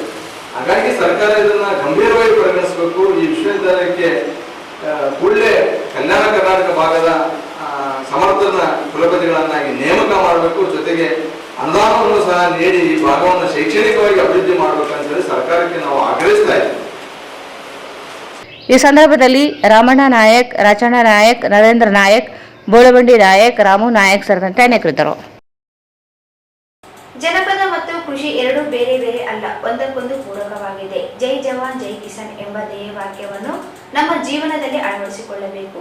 ನಮ್ಮಲ್ಲಿ ಅಡಗಿರುವ ಜ್ಞಾನದ ಸಂಪತ್ತನ್ನು ನಾವು ಪೂರ್ವಕವಾಗಿ ಅಳವಡಿಸಿಕೊಂಡಾಗ ಶಿಕ್ಷಣದ ಮಹತ್ವ ತಿಳಿಯುತ್ತದೆ ಎಂದು ಬಸವರಾಜ್ ಕಳಸ್ ಅವರು ಹೇಳಿದರು. ಕೃಷಿ ಎರಡು ಬೇರೆ ಬೇರೆ ಅಲ್ಲ, ಒಂದೊಂದಕ್ಕೂ ಪೂರಕವಾಗಿದೆ. ಜನಪದ ಮತ್ತು ಕೃಷಿ ಎರಡು ಬೇರೆ ಬೇರೆ ಅಲ್ಲ, ಒಂದಕ್ಕೊಂದು ಪೂರಕವಾಗಿವೆ. ಜೈ ಜವಾನ್ ಜೈ ಕಿಸಾನ್ ಎಂಬ ಧ್ಯೇಯವಾಕ್ಯವನ್ನು ನಮ್ಮ ಜೀವನದಲ್ಲಿ ಅಳವಡಿಸಿಕೊಳ್ಳಬೇಕು. ನಮ್ಮಲ್ಲಿ ಅಡಗಿರುವ ಜ್ಞಾನದ ಸಂಪತ್ತನ್ನು ನಾವು ಮನಪೂರ್ವಕವಾಗಿ ಅಳವಡಿಸಿಕೊಂಡಾಗಲೇ ಶಿಕ್ಷಣದ ಮಹತ್ವ ತಿಳಿಯುತ್ತದೆ ಎಂದು ಬಸವರಾಜ್ ಕಳಸ್ ಹೇಳಿದರು. ಅವರು ಇಂದು ಕೃಷಿ ತಾಂತ್ರಿಕ ಮಹಾವಿದ್ಯಾಲಯದಲ್ಲಿ ತಾಲೂಕು ಕನ್ನಡ ಸಾಹಿತ್ಯ ಪರಿಷತ್ತು ಮತ್ತು ಎನ್ಎಸ್ಎಸ್ ಘಟಕ ಕೃಷಿ ತಾಂತ್ರಿಕ ಮಹಾವಿದ್ಯಾಲಯ ರಾಯಚೂರು ವತಿಯಿಂದ ಆಯೋಜಿಸಿದ ದಿವಂಗತ ಶಿವಮ್ಮ ಶಿವಶರಣಪ್ಪ ಕಳಸ್ ದತ್ತಿ, ದಿವಂಗತ ಅಮರ್ಚಿಂತ ಲಕ್ಷ್ಮಯ್ಯ ಸ್ಮಾರಕ ದತ್ತಿ, ಖ್ಯಾತ ಲೇಖಕಿ ಶ್ರೀಮತಿ ಎಚ್.ಜಿ. ರಾಧಾದೇವಿ ಸ್ಮಾರಕ ದತ್ತಿ, ದಿವಂಗತ ಆರ್. ಆಂಜನೇಯ ಸ್ಮಾರಕ ದತ್ತಿ, ದೋತರಬಂಡಿ ನಾಗಮ್ಮ ಬೆನಕಪ್ಪ ಸ್ಮಾರಕ ದತ್ತಿ ಕಾರ್ಯಕ್ರಮದಲ್ಲಿ ಮುಖ್ಯ ಅತಿಥಿಗಳಾಗಿ ಭಾಗವಹಿಸಿ ಮಾತನಾಡಿದರು. ಇಂದಿನ ಕಾಲದಲ್ಲಿ ಬುದ್ಧಿಜೀವಿಗಳು ಕಟ್ಟಿರುವ ಹಡಗಿಗೆ ಹುಟ್ಟನ್ನು ಹಾಕುವಂತಾಗಿದೆ. ಸಮಾಜ ಪರಿವರ್ತನೆಯಾಗಬೇಕಾದರೆ ಮಕ್ಕಳಲ್ಲಿ ಉತ್ತಮ ಸಂಸ್ಕಾರ, ಸಂಸ್ಕೃತಿ ಬೆಳೆಯುವಂತೆ ಮಾಡಬೇಕು. ಇಂದಿನ ಮೊಬೈಲ್ ಯುಗದಲ್ಲಿ ಸಂಬಂಧಗಳು ನಶಿಸಿ ಹೋಗುತ್ತಿವೆ. ಶಿಕ್ಷಣ ಸಂಸ್ಕಾರದ ಜೊತೆಗೆ ಸಾಮಾಜಿಕ ಜವಾಬ್ದಾರಿಯೂ ಕೂಡ ಬಹುಮುಖ್ಯವಾಗಿದೆ. ಯುವಕರು ಸಾಮಾಜಿಕ ಜವಾಬ್ದಾರಿಗಳಲ್ಲಿ ಮುಂಬರುವಂತಾಗಬೇಕು ಎಂದು ಹೇಳಿದರು. ಎಷ್ಟು ಮಟ್ಟಿಗೆ ಜನರು ಅದನ್ನು ಅರ್ಥ ಮಾಡ್ಕೊಂಡಿದ್ದಾರೆ, ಪರಿವರ್ತನೆ ಆಗಿದೆ ಅಂತಕ್ಕಂಥದ್ದನ್ನು ಕೂಡ ನಾವು ಆತ್ಮಾವಲೋಕನೆ ಮಾಡಿಕೊಳ್ಬೇಕಾಗಿದೆ. ಶಿಕ್ಷಣ ಇವತ್ತು ನಾವು ಬರೀ ಕಲಿತಾ ಹೋಗ್ತಾ ಇದ್ದೀವಿಲ್ಲ ಅಂತಾರೆ, ಹೌದಾ? ಇವತ್ತು ನೀವು ಕೃಷಿ ಆಧಾರಿತವಾಗಿರ್ತಕ್ಕಂಥ ತಂತ್ರಜ್ಞಾನವನ್ನ ಮತ್ತು ಬೇರೆ ಬೇರೆ ವಿಷಯಗಳನ್ನ ಕಲಿತಾ ಇದ್ದೀವಿ. ಇವತ್ತು ಅಲ್ಲಿ ರೈತ ಬಿಸಿಲು, ಗಾಳಿ, ಮಳೆಗೆ ಎದುರದೆ ಆತ ನಮಗೆ ಊಟ ಆಗ್ತಾ ಇದ್ದಾರೆ. ಇವತ್ತು ಪರಿಸ್ಥಿತಿ ಏನಾಗಿದೆ ಅಂತಂದ್ರೆ, ನಾವು ಊಟ ಆಗ್ತಕ್ಕಂಥ ರೈತರನ್ನ ನಾವು ಬರೀತಕ್ಕಂಥ ಒಂದು ಪರಿಸ್ಥಿತಿ, ದುರಂತ ಸನ್ನಿವೇಶ ಇವತ್ತು ಎದುರಾಗಿದ್ದೀವಿ. ಲಾಲ್ ಶಾಸ್ತ್ರಿ ಅವರು ಗೊತ್ತಲ್ಲ ನಮಗೆ, ನಮ್ಮ ದೇಶದ ಹೌದಾ ಹಿಂದಿನ ದಿವಂಗತ ಪ್ರಧಾನಮಂತ್ರಿಗಳು ಜೈ ಜವಾನ್ ಜೈ ಕಿಸಾನ್ ಅಂತ ಹೇಳಿ 2 ಮಂತ್ರಗಳನ್ನ ನಮ್ಗೆ ಹೇಳ್ಕೊಟ್ಟು ಹೋಗಿದ್ದಾರೆ. ನಾವ್ ಯಾವತ್ತೂ ಕೂಡ ಅವರಿಗೆ ಬೆಳಗಾದ್ರೆ ನಾವು ಯಾವ ದೇವ್ರನ್ನ ನೆನಪು ಮಾಡ್ತೀವೋ, ಸ್ಮರಣೆ ಮಾಡ್ತೀವಿ ಗೊತ್ತಿಲ್ಲ, ಅವ್ರಿಬ್ಬರನ್ನ ಮಾತ್ರ ನಾವು ದಯವಿಟ್ಟು ಸ್ಮರಣೆ ಮಾಡ್ಲೇಬೇಕು. ರೈತನನ್ನ ಮರೆತರೆ ಮಣ್ಣು ತಿನ್ಬೇಕಾಗ್ತದೆ, ನಮ್ಮ ದೇಶ ಕಾಯ್ತಕ್ಕಂಥ ಸೈನಿಕನ ಮರೆತರೆ ಮಣ್ಣು ಸೇರ್ಬೇಕಾಗ್ತದೆ. ಮೊದಲನೇದಾಗಿ ಶಿಕ್ಷಣ ಮತ್ತು ಸಾಮಾಜಿಕ ಜವಾಬ್ದಾರಿಗಳ ಬಗ್ಗೆ ಬಹಳ ಒಳ್ಳೆ ಸಬ್ಜೆಕ್ಟ್ ಇಟ್ಟಿದ್ದಾರೆ. ನೀವೆಲ್ಲ ಓದ್ತಾ ಇದ್ದೀರಿ, ಇಲ್ಲ ಅಂತಲ್ಲ. ಎಲ್ಲರೂ ಹೊಂದಿಸ್ಕೊಳ್ಬೇಕಾಗಿದೆ. ನಾನು ಓದ್ಬೇಕು, ನಾನು ಒಳ್ಳೆ ಸಂಬಳವನ್ನ ತಗೊಳ್ಬೇಕು, ಒಂದು ಒಳ್ಳೆ ನೌಕರಿಗೆ ಹೋಗ್ಬೇಕು, ಒಂದು ಒಳ್ಳೆ ಸುಂದರವಾದ ಹುಡುಗಿನೋ ಅಥವಾ ಹುಡುಗನ ಮದುವೆ ಆಗ್ಬೇಕು, ಆಮೇಲೆ ನಾನು ಮನೆ ಆದ್ಮೇಲೆ ಒಂದು ಸ್ಕೂಟರ್ ಆದ್ಮೇಲೆ ಕಾರ್ ಆದ್ಮೇಲೆ ಮತ್ತೊಂದು ಮಕ್ಕಳ ಎಜುಕೇಶನ್. ಇದರಲ್ಲಿ ನಾವು ಈ ಜಾಗದಲ್ಲಿ ಸಿಗಾಕೊಂಡು ನಮ್ಮ ಸಾಮಾಜಿಕ ಹೊಣೆಗಾರಿಕೆಯನ್ನ ನಾವು ಬರಿತಾ ಇದ್ದೇವೆ. ಅದರ ಜೊತೆಗೆ ಅದರ ಹೊರತಾಗಿ ಕೂಡ ನಾವು ಸುತ್ತಮುತ್ತಲ ನಡೀತಕ್ಕಂಥ ಸಾಮಾಜಿಕ ಸಮಸ್ಯೆಗಳಿಗೆ, ಸಾಮಾಜಿಕ ವಿದ್ಯಮಾನಗಳಿಗೆ ನಾವು ಸ್ಪಂದನೆ ಮಾಡೋದನ್ನ ದಯವಿಟ್ಟು ನೀವು ರೂಢಿಸ್ಕೊಳ್ರಿ. ಇವತ್ತು ರಾಯಚೂರಲ್ಲಿ ಏನಾಗ್ತಾ ಇದೆ ಅಂತಕ್ಕಂಥದ್ದು ಕೃಷಿ ವಿದ್ಯಾರ್ಥಿಗಳಿಗೆ ಗೊತ್ತಿಲ್ಲ. ನಿಮಗೆ ಗೊತ್ತಿದೆಯಾ? ಈ ರಾಯಚೂರಲ್ಲಿ ಒಂದು ಏಮ್ಸ್ ಬರ್ಬೇಕಂತ ಹೇಳಿ ಕಳೆದ 3 ವರ್ಷಗಳಿಂದ ಹೋರಾಟ ನಡೀತಾ ಇದೆ, ಗೊತ್ತಾ? All India Institute of Medical science. ಯಾವತ್ತಾದ್ರೂ ಸ್ಪಂದನೆ ಮಾಡಿದ್ರೆ ನೀವು? ಹೌದಾ? ಇಲ್ಲೇ ಸ್ಟೇಡಿಯಂ ಅಲ್ಲಿ ಸುದೀರ್ಘವಾಗಿ ಹೋರಾಟ ನಡೀತಾ ಇದೆ. ಅದು ಒಂದು All India Institute of Medical Science ರಾಯಚೂರಿಗೆ ಬರೋದ್ರಿಂದ ಇಲ್ಲಿರ್ತಕ್ಕಂಥ ಬಡವರಿಗೆ, ಕೃಷಿ ಕಾರ್ಮಿಕರಿಗೆ, ಮಧ್ಯಮ ವರ್ಗದವರಿಗೆ, ಗಂಭೀರವಾಗಿರ್ತಕ್ಕಂಥ ರೋಗಗಳಿಗೆ ಒಂದು ಹೈಟೆಕ್ ಮೆಡಿಕಲ್ ಟೆಕ್ನಾಲಜಿನೇ ನಮ್ಗೆ ಸಿಗ್ತದೆ, ವಿಶ್ವ ದರ್ಜೆಯ ಟೆಕ್ನಾಲಜಿ ಸಿಗ್ತದೆ. ಇವತ್ತು ಪರಿಸ್ಥಿತಿ ಏನಾಗಿದೆ, ರಾಯಚೂರಿನ ಪರಿಸ್ಥಿತಿ ಎಲ್ಲ ಮೆಡಿಕಲ್ ಮಾಫಿ ಆಗಿದೆ. ಇವತ್ತು ಬಡವರಿಗೆ ಹಾರ್ಟ್ ಅಟ್ಯಾಕ್, ಕಿಡ್ನಿ, ಲಿವರ್ ಮತ್ತು ಬ್ರೈನ್ ಟ್ಯೂಮರ್ಗಳು, ಕ್ಯಾನ್ಸರ್, ನ್ಯೂರೋಲಾಜಿಕಲ್, ಆರ್ಥೋಪೆಡಿಕಲ್ ಇವೆಲ್ಲವೂ ಕೂಡ ಬಂದ್ರೆ ತೋರಿಸಿರ್ತಕ್ಕಂಥ ಶಕ್ತಿ ಇಲ್ಲ. ಒಂದು ದೇವರ ಮೇಲೆ ಭಾರ ಹಾಕ್ಬೇಕು. ದಯವಿಟ್ಟು ಕೇಳಿ, ದೇವರ ಮೇಲೆ ಭಾರ ಹಾಕ್ಬೇಕು. ಹೌದಾ? ಅವ್ನ ಜೀವ ಇದ್ರೆ ಉಳಿದಿಲ್ಲ ಅಂದ್ರಿಲ್ಲ. ಏನಾದ್ರು ಹಾರ್ಟ್ ಅಟ್ಯಾಕ್ ಆಗಿ ಒಬ್ಬ ಆಟೋ ರಿಕ್ಷಾದವ್ರಿಗೆ ಇಲ್ಲಿ ಬಹುಶಃ ಇಲ್ಲೆಲ್ಲ ವಿದ್ಯಾರ್ಥಿಗಳು, ನಿಮ್ಮ ತಂದೆ ತಾಯಿಗಳು ಯಾರಾದ್ರೂ ಇರ್ಬೋದು, ಇಲ್ಲ ಅಂತಲ್ಲ. ಆಟೋ ರಿಕ್ಷಾ ಡ್ರೈವರ್ ಆಗಿರ್ಬೋದು, ಕೃಷಿ ಕಾರ್ಮಿಕರಾಗಿರ್ಬೋದು, ಕೃಷಿಕರಾಗಿರ್ಬೋದು. ನಂದಿನಿ ಬಿಎಡ್ ಕಾಲೇಜಿನ ಉಪನ್ಯಾಸಕರಾದ ನರಸಿಂಹಲು ಹೊಸೂರು ಶಿಕ್ಷಣ ಮತ್ತು ಸಾಮಾಜಿಕ ಜವಾಬ್ದಾರಿಗಳ ಕುರಿತು ಉಪನ್ಯಾಸ ನೀಡಿ ಮಾತನಾಡಿದರು.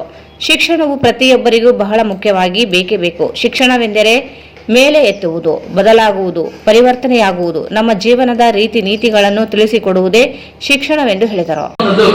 ಏನ್ ಮೇಲೆ ಎತ್ತುವಂಥದ್ದು? ಯಾರ ಸಮಸ್ಯೆ ಇರ್ತಾರೋ, ಯಾರಿಗೆ ಏನ್ ಗೊತ್ತಿಲ್ಲೋ ಅವ್ರನ್ನ ಕೈ ಹಿಡಿದ ಮೇಲೆ ಎತ್ತುವಂಥದ್ದು. ನಾವು ಶಿಕ್ಷಣ ಯಾಕೆ ಪಡ್ಕೊಳ್ಬೇಕಾದ್ರೆ ಯಾರ ಸಮಸ್ಯೆ ಇರ್ತಾರೋ, ಯಾರ ದುಃಖದಲ್ಲಿ ಇರ್ತಾರೋ ಕಣ್ಣೀರು ಹೊರಸೋದಕ್ಕೆ ನಾವು ಕೈ ಹಿಡಿದ ನಮ್ಗೆ ಕೈ ಇರೋದ್ರಿಂದ ಅಂದ್ರೆ ಯಾರ ಕಷ್ಟದಲ್ಲಿದ್ದಾರೋ ಅವ್ರನ್ನ ಮೇಲೆ ಎತ್ತಲಿಕ್ಕಿದ್ದಾರೆ, ಯಾರ ಕಣ್ಣೀರು ಸುರಿಸ್ತಾರೋ ಅವ್ರ ಕಣ್ಣೀರನ್ನು ಹೊರಸಲಿಕ್ಕೆ ನಾವು ಕೈ ಹಿಡಿದಾವೆ. ಸೊ ಹೀಗಾಗಿ ಶಿಕ್ಷಣ ಅಂದ್ರೆ ಆ ಕೆಲಸವನ್ನು ಮಾಡ್ಬೇಕಾಗಿದೆ, ಮೇಲಕ್ಕೆ ಎತ್ತುವಂಥದ್ದು. ಮತ್ತೊಂದು ಶಬ್ದ ಇದೆ, ಎಜುಸಿಯರ್ ಅನ್ನೋ ಶಬ್ದದಿಂದ ಬಂದಿದೆ. ಎಜುಸಿಯರ್ ಅಂತಂದ್ರೆ ಮುನ್ನಡೆಸು ಎನ್ನುವಂಥದ್ದು. ಮುನ್ನಡೆಸಿದ್ರೆ ಮುಂದಕ್ಕೆ ಕರೆದುಕೊಂಡು ಹೋಗುವಂಥದ್ದು. ಆಮೇಲೆ ಇನ್ನೊಂದು ಶಬ್ದ ಇದೆ, ಎಜುಕೇಟರ್ ಅನ್ನೋ ಶಬ್ದ ಇದೆ. ಎಡುಕೋ ಅನ್ನೋ ಶಬ್ದ ಇದ್ರೆ ಒಳಗಡೆ ಇರ್ತಕ್ಕಂಥವುಗಳನ್ನು ಹೊರಗಡೆ ತೆಗೆದುಕೊಂಡು ಬರುವಂಥದ್ದು. ಏನ್ ಒಳಗಡೆ ಇದೆ ನಮ್ಮಲ್ಲಿ ಏನಿದೆ? ನಿಮ್ಮಲ್ಲಿ ಏನಿದೆ ಅಂತಂದ್ರೆ ಪ್ರತಿಯೊಬ್ಬರಲ್ಲಿ ಓದಿರ್ತಕ್ಕಂಥ ಅಧಿಮಿನಿಸಲ್ಪಟ್ಟಂತ ಶಕ್ತಿಗಳು ನಿಮ್ಮಲ್ಲಿ. ಅದಕ್ಕೆ ಸ್ವಾಮಿ ವಿವೇಕಾನಂದರು ಶಿಕ್ಷಣ ಅಂದ್ರೆ ಏನಂತಂದ್ರೆ, ಸ್ವಾಮಿ ವಿವೇಕಾನಂದರು ಹೇಳ್ತಾರೆ, ಈಗಾಗಲೇ ನಿಮ್ಮಲ್ಲಿ ಅಡಗಿರುವಂತಹ ದೈವಿ ಶಕ್ತಿಯನ್ನು ಹೊರಗಡೆ ತೆಗೆದುಕೊಂಡು ಶಿಕ್ಷಣ ಅಂತ ಹೇಳ್ತಾರೆ. ಏನಿದೆ ನಿಮ್ಮಲ್ಲಿ? ಈಗಾಗಲೇ ದೈವಿ ಶಕ್ತಿ ಇರೋದು ನಿಮ್ಮಲ್ಲಿ. ನಾವು ಸಾಮಾನ್ಯವಾಗಿ ಮನುಷ್ಯರಾಗಿ ಬಿಡ್ತಾ ಹೋಗ್ತೀವಿ. ನಾವು ಹೌದಲ್ಲ, ಮನುಷ್ಯರಾಗಿ ಬಿಡ್ತಾ ಹೋಗ್ತೀವಿ. ನಮ್ಮಲ್ಲಿ ಏನ್ ಮಾಡ್ತಾ ಹೋಗ್ತೇವೆ? ಪ್ರಾಣಿಗಳ ಗುಣಗಳು ಇರ್ತಾ ಹೋಗ್ತವೆ, ಕಸಕೊಳ್ಳುವಂಥದ್ದು, ಕಳ್ಳತನ ಮಾಡುವಂಥದ್ದು, ಮೋಸ ಮಾಡುವಂಥದ್ದು, ಈ ಗುಣಗಳು ನಮ್ಮಲ್ಲಿ ಇರ್ತಾ ಹೋಗ್ತವೆ. ಅಹಂಕಾರ ಇರ್ತದೆ, ದ್ವೇಷ ಎಲ್ಲವನ್ನು ನಾವು ಮೆಟ್ಟಿ ನಿಂತು ಸಹಕಾರ, ಸ್ನೇಹ, ತಾಳ್ಮೆ, ಹೊಂದಾಣಿಕೆ, ಆಮೇಲೆ ಸ್ನೇಹ ಮಾಡುವಂತ ಗುಣ, ಸಹಾಯ ಮಾಡುವಂತ ಗುಣವನ್ನು ಬೆಳೆಸ್ಕೊಂಡು ಹೋಗ್ಬೇಕಾಗ್ತದೆ. ಸೊ ಮನುಷ್ಯನು ಪ್ರಾಣಿಗಳಿಂದಾಗಿ ಮನುಷ್ಯನ ಗುಣಗಳಿಂದ ಬರಬೇಕು, ಮನುಷ್ಯನ ಗುಣಗಳಿಂದಾಗಿ ದೈವದ ಗುಣಗಳನ್ನು ನಾವು ತಿಳ್ಕೊಳ್ಬೇಕು, ಬರ್ಲಿಕ್ಕೆ ಪ್ರಯತ್ನ ಮಾಡಬೇಕು. ಅದಕ್ಕೆ ಕವಿದಾಸರು ಅಂತ ಹೇಳ್ತಾರೆ, ಬೀಜದೊಳಗಿದೆ ಎಣ್ಣೆ, ಹಾಲಿನೊಳಗಿದೆ ಬೆಣ್ಣೆ, ಬೀಜದೊಳಗಿದೆ ಎಣ್ಣೆ, ಹಾಲಿನೊಳಗಿದೆ ಬೆಣ್ಣೆ, ನಿನ್ನಯ ದೇವ ನಿನ್ನೊಳಗಿರಲೇ, ಕೈಲಾದರೆ ನೋಡೆ ಕಬೀರ, ಕೈಲಾದರೆ ನೋಡೈ. ಅಂದ್ರೆ ನಮ್ಮಲ್ಲಿ ಯಾರಿದ್ದಾರೆ? ನಮ್ಮಲ್ಲಿ ದೇವರಿದ್ದಾರೆ. ನಮ್ಮಲ್ಲಿ ನಾವೇನು ಮಾಡ್ಬೇಕಾದ್ರೆ ದೇವರನ್ನು ನೋಡ್ಬೇಕಾಗುತ್ತೆ. ಅವರಲ್ಲಿ ಏನ್ ನೋಡ್ಬೇಕು ನಮ್ಮ ಅಂತಂದ್ರೆ, ನಮ್ಮಲ್ಲಿ ಕೆಲವೊಂದು ಕೆಟ್ಟ ಗುಣಗಳು ಇರ್ತವೆ, ಅಹಂಕಾರ ಇರ್ತದೆ. ನಮ್ಮಲ್ಲಿ ಅಹಮನ್ನು ನಾವು ನಿಧಾನವಾಗಿ ಕಡಿಮೆ ಮಾಡ್ಕೊಂತ ಹೋಗ್ಬೇಕಾಗ್ತದೆ. ಅಹಂಕಾರ ಯಾವಾಗ ಕಡಿಮೆ ಆಗ್ತದೆ? ನಮ್ಮಲ್ಲಿ ಅರಿವು ಬಂದಾಗ ಅಹಂಕಾರ ಕಡಿಮೆ ಆಗ್ತದೆ.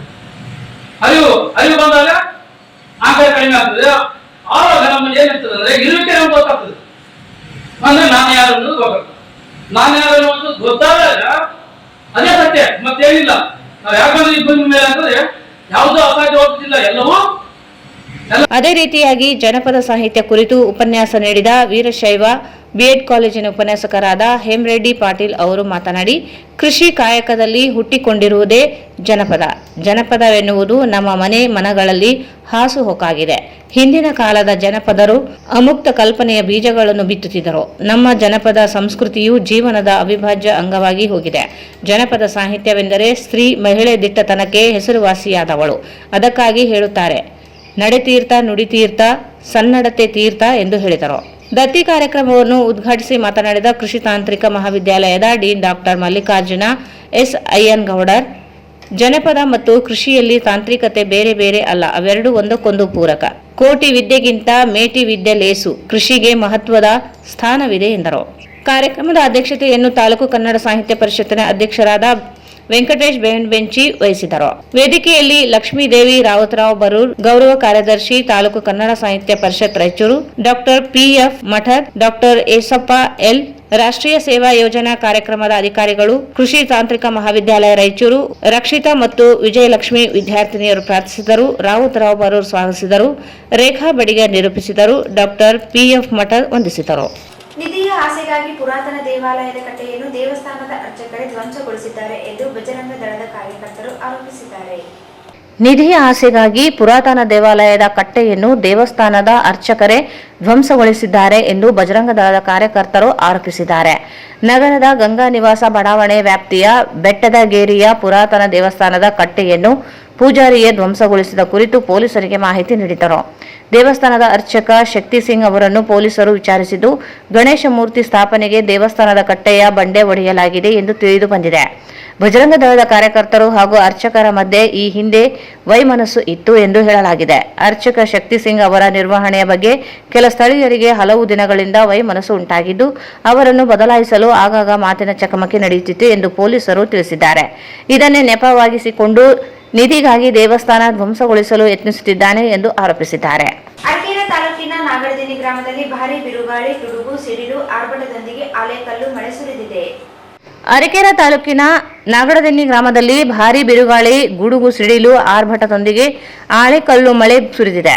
ಕಾದು ಕೆಂಡವಾಗಿದ್ದ ಇಳೆಗೆ ಆಲಿಕಲ್ಲು ಮಳೆ ತಂಪಾಗಿಸಿದರೆ ರೈತರ ಪಾಲಿಗೆ ಶಾಪವಾಗಿ ಪರಿಣಮಿಸಿದೆ. ಭತ್ತ ಕಟಾವು ನಡೆದಿದ್ದು ಕೆಲ ರೈತರು ರಾಶಿ ಹಾಕಿದ್ದಾರೆ. ಅಕಾಲಿಕವಾಗಿ ಸುರಿದ ಆಣೆಕಲ್ಲು ಮಳೆ ರೈತರನ್ನು ಆತಂಕಕ್ಕೆ ಈಡು ಮಾಡಿದೆ. ಭಾರೀ ಬಿರುಗಾಳಿ ರಾಶಿ ರಕ್ಷಣೆಯ ಸವಾಲಾದರೆ ಕಟಾವು ಮಾಡುತ್ತಿರುವ ಭತ್ತ ಭೂಮಿಗೆ ಬಿದ್ದು ನಷ್ಟ ಅನುಭವಿಸುವಂತಾಗಿದ್ದು, ಕೈಗೆ ಬಂದ ತುತ್ತು ಬಾಯಿಗೆ ಬಾರದಂತಾಗಿದೆ. ಇನ್ನು ಮೆಣಸಿನಕಾಯಿ ಬೆಳೆದ ರೈತರ ಗೋಳು ಕೇಳುವಂತಿಲ್ಲ. ಬೆಲೆ ಕುಸಿತದಿಂದ ಸಂಗ್ರಹಿಸಿಡಲಾಗಿದ್ದ ಮೆಣಸಿನಕಾಯಿ ಹೊದಿಕೆ ಭಾರಿ ಗಾಳಿಗೆ ಹಾರಿ ಹೋಗಿ ಮೆಣಸಿನಕಾಯಿ ತೊಯ್ದು ರೈತರ ಕಷ್ಟ ನೂರ್ಮಡಿಸಿದೆ. ರಾಜ್ಯ ಸರ್ಕಾರದ ಕೇಂದ್ರ ಸರ್ಕಾರದ ದಾರಿ ಕಾಯದೆ ಬೆಂಬಲ ಬೆಲೆಯಲ್ಲಿ ಮೆಣಸಿನಕಾಯಿ ಖರೀದಿಸುವ ಮೂಲಕ ರೈತರಿಗೆ ಜೀವದಾನ ನೀಡಬೇಕಿದೆ.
ಸಾಂಸ್ಕೃತಿಕ ಅಧಃಪತನದ ಕಾರಣದಿಂದಾಗಿ ಉನ್ನತ ನೀತಿ ಸಂಸ್ಕೃತಿ ಮೌಲ್ಯಗಳ ಕೊರತೆ ಇರುವುದನ್ನು ಕಾಣುತ್ತಿದ್ದು, ಇದರ ಪರಿಣಾಮ ಇಂದಿನ ವಿದ್ಯಾರ್ಥಿ ಯುವಜನರು ಇದಕ್ಕೆ ಬಲಿಯಾಗುತ್ತಿರುವುದನ್ನು ಗಮನಿಸಲಾಗುತ್ತಿದೆ. ಈ ಹಿನ್ನೆಲೆಯಲ್ಲಿ ವಿದ್ಯಾರ್ಥಿಗಳಿಗೆ ಉನ್ನತ ನೀತಿ ಮೌಲ್ಯಗಳ ಅವಶ್ಯಕತೆ ಹೆಚ್ಚಿದ್ದು, ಈ ವ್ಯಕ್ತಿತ್ವ ವಿಕಸನ ಶಿಬಿರವನ್ನು ಹಮ್ಮಿಕೊಳ್ಳಲಾಗಿದೆ ಎಂದು ಎಐಡಿಎಸ್ಒ ಜಿಲ್ಲಾಧ್ಯಕ್ಷ ಹಯ್ಯಾಳಪ್ಪ ಹೇಳಿದರು. ಸಮಾಜದಲ್ಲಿ ಸಾಂಸ್ಕೃತಿಕ ಅಧಃಪತನದ ಕಾರಣದಿಂದಾಗಿ ಉನ್ನತ ನೀತಿ ಸಂಸ್ಕೃತಿ ಮೌಲ್ಯಗಳ ಕೊರತೆ ಇರುವುದನ್ನು ಕಾಣುತ್ತಿದ್ದು, ಇದರ ಪರಿಣಾಮ ಇಂದಿನ ವಿದ್ಯಾರ್ಥಿ ಯುವಜನರು ಇದಕ್ಕೆ ಬಲಿಯಾಗುತ್ತಿರುವುದನ್ನು ಗಮನಿಸಲಾಗುತ್ತಿದೆ. ಈ ಹಿನ್ನೆಲೆಯಲ್ಲಿ ವಿದ್ಯಾರ್ಥಿಗಳಿಗೆ ಉನ್ನತ ನೀತಿ ಮೌಲ್ಯಗಳ ಅವಶ್ಯಕತೆ ಹೆಚ್ಚಿದ್ದು, ಈ ವ್ಯಕ್ತಿತ್ವ ವಿಕಸನ ಶಿಬಿರವನ್ನು ಹಮ್ಮಿಕೊಳ್ಳಲಾಗಿದೆ ಎಂದು ಎಐಡಿಎಸ್ಒ ಜಿಲ್ಲಾಧ್ಯಕ್ಷ ಅಯ್ಯಾಳಪ್ಪ ಹೇಳಿದರು. ಜವಾಹರನಗರ ಶಾಲೆಯಲ್ಲಿ ಎಐಡಿಎಸ್ಒ ಸಂಘಟನೆಯಿಂದ ಆಯೋಜಿಸಿದ ಶಿಕ್ಷಣ, ಮಾನವತೆ, ಸಂಸ್ಕೃತಿ ಉಳಿಸಿ ಘೋಷಣೆಯೊಂದಿಗೆ 2 ದಿನದ ವ್ಯಕ್ತಿತ್ವ ವಿಕಸನ ಶಿಬಿರದಲ್ಲಿ ಮಾತನಾಡಿದರು. ಶಿಬಿರದಲ್ಲಿ ಭಗತ್ ಸಿಂಗ್ ನೇತಾಜಿಯವರ ಪ್ರಸ್ತುತತೆಯ ಕುರಿತು ಚರ್ಚೆಯನ್ನು ಎಐಡಿಎಸ್ಒ ರಾಜ್ಯ ಸೆಕ್ರೆಟರಿಯೇಟ್ ಸದಸ್ಯರಾದ ಕಲ್ಯಾಣ ಕುಮಾರ್ ನಡೆಸಿಕೊಟ್ಟರು. ಚರ್ಚೆಯಲ್ಲಿ ವಿದ್ಯಾರ್ಥಿಗಳನ್ನು ಉದ್ದೇಶಿಸಿ ಮಾತನಾಡಿದರು. ಮಹಾನ್ ಕ್ರಾಂತಿಕಾರಿಗಳಾದ ಭಗತ್ ಸಿಂಗ್ ಮತ್ತು ನೇತಾಜಿಯವರು ಸ್ವಾತಂತ್ರ್ಯ ಸಂಗ್ರಾಮದ ಸಂದರ್ಭದಲ್ಲಿ ಬ್ರಿಟಿಷರ ವಿರುದ್ಧ ನಡೆಸಿದ ಸಂಘರ್ಷ ಇಂದಿಗೂ ಸ್ಮರಿಸುವಂತಹದ್ದು. ಬರೀ ಸ್ವಾತಂತ್ರ್ಯಕ್ಕಷ್ಟೇ ಸೀಮಿತವಲ್ಲದ ಅವರ ಹೋರಾಟ ಶೋಷಣೆ ಮುಕ್ತ ಸಮಾಜವಾದಿ ಭಾರತದ ಕನಸನ್ನು ಹೊಂದಿದವರು. ಇಂದಿಗೂ ಸಹ ದೇಶದಲ್ಲಿ ಶಿಕ್ಷಣ, ಆರೋಗ್ಯ ಕ್ಷೇತ್ರದ ಖಾಸಗೀಕರಣದಿಂದಾಗಿ ಅದರಿಂದ ವಂಚಿತರಾಗುತ್ತಿರುವ ಸಂಖ್ಯೆ ಹೆಚ್ಚಿದೆ. ಹಸಿವು, ಬಡತನವು ಇಂದು ದೇಶದ ಜನರನ್ನು ಕಾಡುವಂತಹ ಪರಿಸ್ಥಿತಿಯನ್ನು ಕಾಣಲಾಗುತ್ತಿದೆ. ಇಂತಹ ಸಂದರ್ಭದಲ್ಲಿ ವಿದ್ಯಾರ್ಥಿಗಳು ಹೆಚ್ಚಿನ ಸಂಖ್ಯೆಯಲ್ಲಿ ಸಮಾಜದ ಜವಾಬ್ದಾರಿಯನ್ನು ತೆಗೆದುಕೊಳ್ಳಬೇಕು ಎಂದು ಕರೆ ನೀಡಿದರು. ಶಿಬಿರದಲ್ಲಿ ಚರ್ಚೆಯ ಜೊತೆಗೆ ಹಲವು ಸಾಂಸ್ಕೃತಿಕ ಕಾರ್ಯಕ್ರಮಗಳು ಮತ್ತು ಸಾಮಾಜಿಕ ವಿಷಯಗಳ ಕುರಿತು ಡ್ರಾಮಾ ತರಬೇತಿ ಹಮ್ಮಿಕೊಳ್ಳಲಾಯಿತು. ಶಿಬಿರದಲ್ಲಿ ಜಿಲ್ಲಾ ಕಾರ್ಯದರ್ಶಿಗಳಾದ ಬಸವರಾಜ್, ಜಿಲ್ಲಾ ಸೆಕ್ರೆಟರಿಯೇಟ್ ಸದಸ್ಯರಾದ ಹೇಮಂತ್, ನಂದಗೋಪಾಲ್, ಶಿವಕುಮಾರ್ ಹಾಗೂ ಹಲವಾರು ಶಿಕ್ಷಣ ಸಂಸ್ಥೆಗಳನ್ನು ಪ್ರತಿನಿಧಿಸಿ ವಿದ್ಯಾರ್ಥಿಗಳು ಶಿಬಿರದಲ್ಲಿ ಉಪಸ್ಥಿತರಿದ್ದರು. ಕರ್ತವ್ಯದಲ್ಲಿದ್ದ ಪೊಲೀಸ್ ಕಾನ್ಸ್ಟೇಬಲ್ ಹೃದಯಾಘಾತದಿಂದ ಸಾವನ್ನಪ್ಪಿರುವ ಘಟನೆ ಚಾಮರಾಜನಗರ ಜಿಲ್ಲೆಯ ಹನೂರು ತಾಲೂಕಿನ ರಾಮಪುರದಲ್ಲಿ ನಡೆದಿದೆ. ಕರ್ತವ್ಯದಲ್ಲಿ ಇದ್ದ ಪೊಲೀಸ್ ಕಾನ್ಸ್ಟೇಬಲ್ ಹೃದಯಾಘಾತದಿಂದ ಸಾವನ್ನಪ್ಪಿರುವ ಘಟನೆ ಚಾಮರಾಜನಗರ ಜಿಲ್ಲೆಯ ಹನೂರು ತಾಲೂಕಿನ ರಾಮಪುರದಲ್ಲಿ ನಡೆದಿದೆ. ಹೃದಯಾಘಾತದಿಂದ ಸಾವನ್ನಪ್ಪಿರುವ ಕಾನ್ಸ್ಟೇಬಲ್ ಪರಶುರಾಮ್ ಎಂದು ತಿಳಿದು ಬಂದಿದೆ. ಇವರು ಮೂಲತಃ ರಾಯಚೂರು ಜಿಲ್ಲೆ ಲಿಂಗಸ್ಗೂರು ತಾಲೂಕಿನ ಅಳಬಾವಿ ಗ್ರಾಮದವರು ಎಂದು ಹೇಳಲಾಗುತ್ತಿದೆ. ಇಂದು ಬೆಳಗ್ಗೆ 11:45 ಸಮಯದಲ್ಲಿ ಕರ್ತವ್ಯದಲ್ಲಿ ಇದ್ದಾಗಲೇ ಹೃದಯಾಘಾತ ಸಂಭವಿಸಿದೆ. ಕಾರಿನಲ್ಲಿ ಚಿಕಿತ್ಸೆಗೆ ಆಸ್ಪತ್ರೆಗೆಂದು ಸಾಗಿಸುತ್ತಿರುವಾಗಲೇ ಹೃದಯಾಘಾತದಿಂದ ಸಾವನ್ನಪ್ಪಿದ್ದಾರೆ. ಕೊನೆಯಲ್ಲಿ ಮತ್ತೊಮ್ಮೆ ಮುಖ್ಯಾಂಶಗಳು.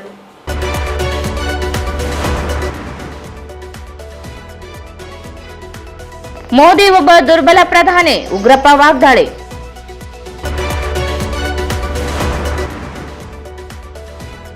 ಶಾಸಕಿ ಕಾರ್ಯಮ್ಮ ಪುತ್ರನಿಂದ ಗುಂಡಾವರ್ತನೆ, ಬಂಧನಕ್ಕೆ ಶ್ರೀದೇವಿ ನಾಯಕ್ ಆಗ್ರಹ. ಚಿನ್ನಾಭರಣ ಕಳವು, 4 ಗಂಟೆಯಲ್ಲಿ ಪತ್ತೆ, 1.95 ಲಕ್ಷ ರೂಪಾಯಿ ಮೌಲ್ಯದ ಚಿನ್ನಾಭರಣ ಮಾಲೀಕರಿಗೆ ಹಸ್ತಾಂತರ.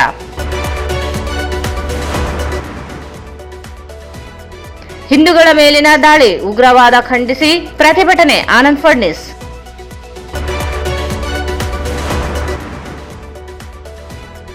ವಾರ್ಡ್ ನಂಬರ್ 13ರ ಭಾರತ್ ನಗರದಲ್ಲಿ ಮಹಾನಗರ ಪಾಲಿಕೆ ವತಿಯಿಂದ ಈ ಖಾತಾ ಅಭಿಯಾನ.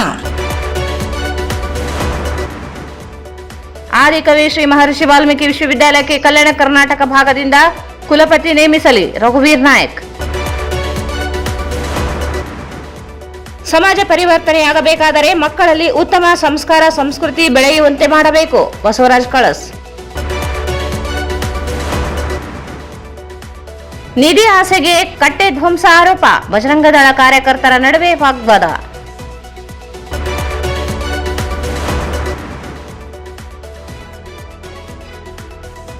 ನಾಗಡದೆನ್ನಿಯಲ್ಲಿ ಆಣಿಕಲ್ಲು ಮಳೆ, ಬೆಳೆ ನಷ್ಟ.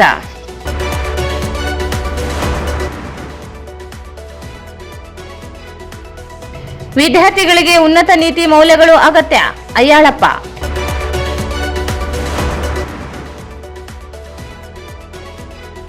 ಮತ್ತು ಕರ್ತವ್ಯದಲ್ಲಿ ಇದ್ದ ಪೊಲೀಸ್ ಕಾನ್ಸ್ಟೇಬಲ್ ಹೃದಯಾಘಾತದಿಂದ ಸಾವು. ವಾರ್ತೆಗಳನ್ನು ಪ್ರಾಯೋಜಿಸಿದವರು. ಒಂದು ನಿಮಿಷ. ಆಟೋ ಬಸ್ಗಳಿಗೆ ಕಾದು ಸುಸ್ತಾಗಿದ್ದೀರಾ? ಕಡಿಮೆ ದರ ಮತ್ತು ಆರಾಮದಾಯಕ ಪ್ರಯಾಣಕ್ಕೆ ಇಂದೇ ಡೌನ್ಲೋಡ್ ಮಾಡಿಕೊಳ್ಳಿ 369cab.com. ಸ್ಥಳ Anusha complex, first floor, Navodaya medical college, Raichur. Bharat furnitures ರಾಯಚೂರಿನಲ್ಲಿ ಮೊಟ್ಟ ಮೊದಲ ಬಾರಿಗೆ 3 ಮಳಿಗೆ ಒಳಗೊಂಡ ಬೃಹತ್ ಆಕಾರದ furniture showroom. CPS complex, opposite Shiva Mandir, Patel road, Raichur. Shri Raghavendra ghee. Raichur's biggest jewel palace. All types of jewelries available in only KTB Jewel Palace. Visit KTB Jewel Palace, Udayanagar, Station Road, Raichur. ಭಾರತೀಯ red cross ಸಂಸ್ಥೆ, ರಾಯಚೂರು. ರಕ್ತನಿಧಿ ಕೇಂದ್ರ. ರಕ್ತದ ಅವಶ್ಯಕತೆ ಇದ್ದಲ್ಲಿ ಕರೆ ಮಾಡಿ.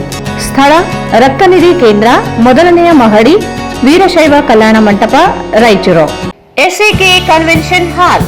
Book now, flat 50% discount. Save of the season with luxury rooms, faculty, fully centralized AC halls, wide parking areas, facilities. Visit SAK Convention Hall, Shekhar Nagar, IV Road, Raichur. ಧನ್ಯವಾದಗಳು.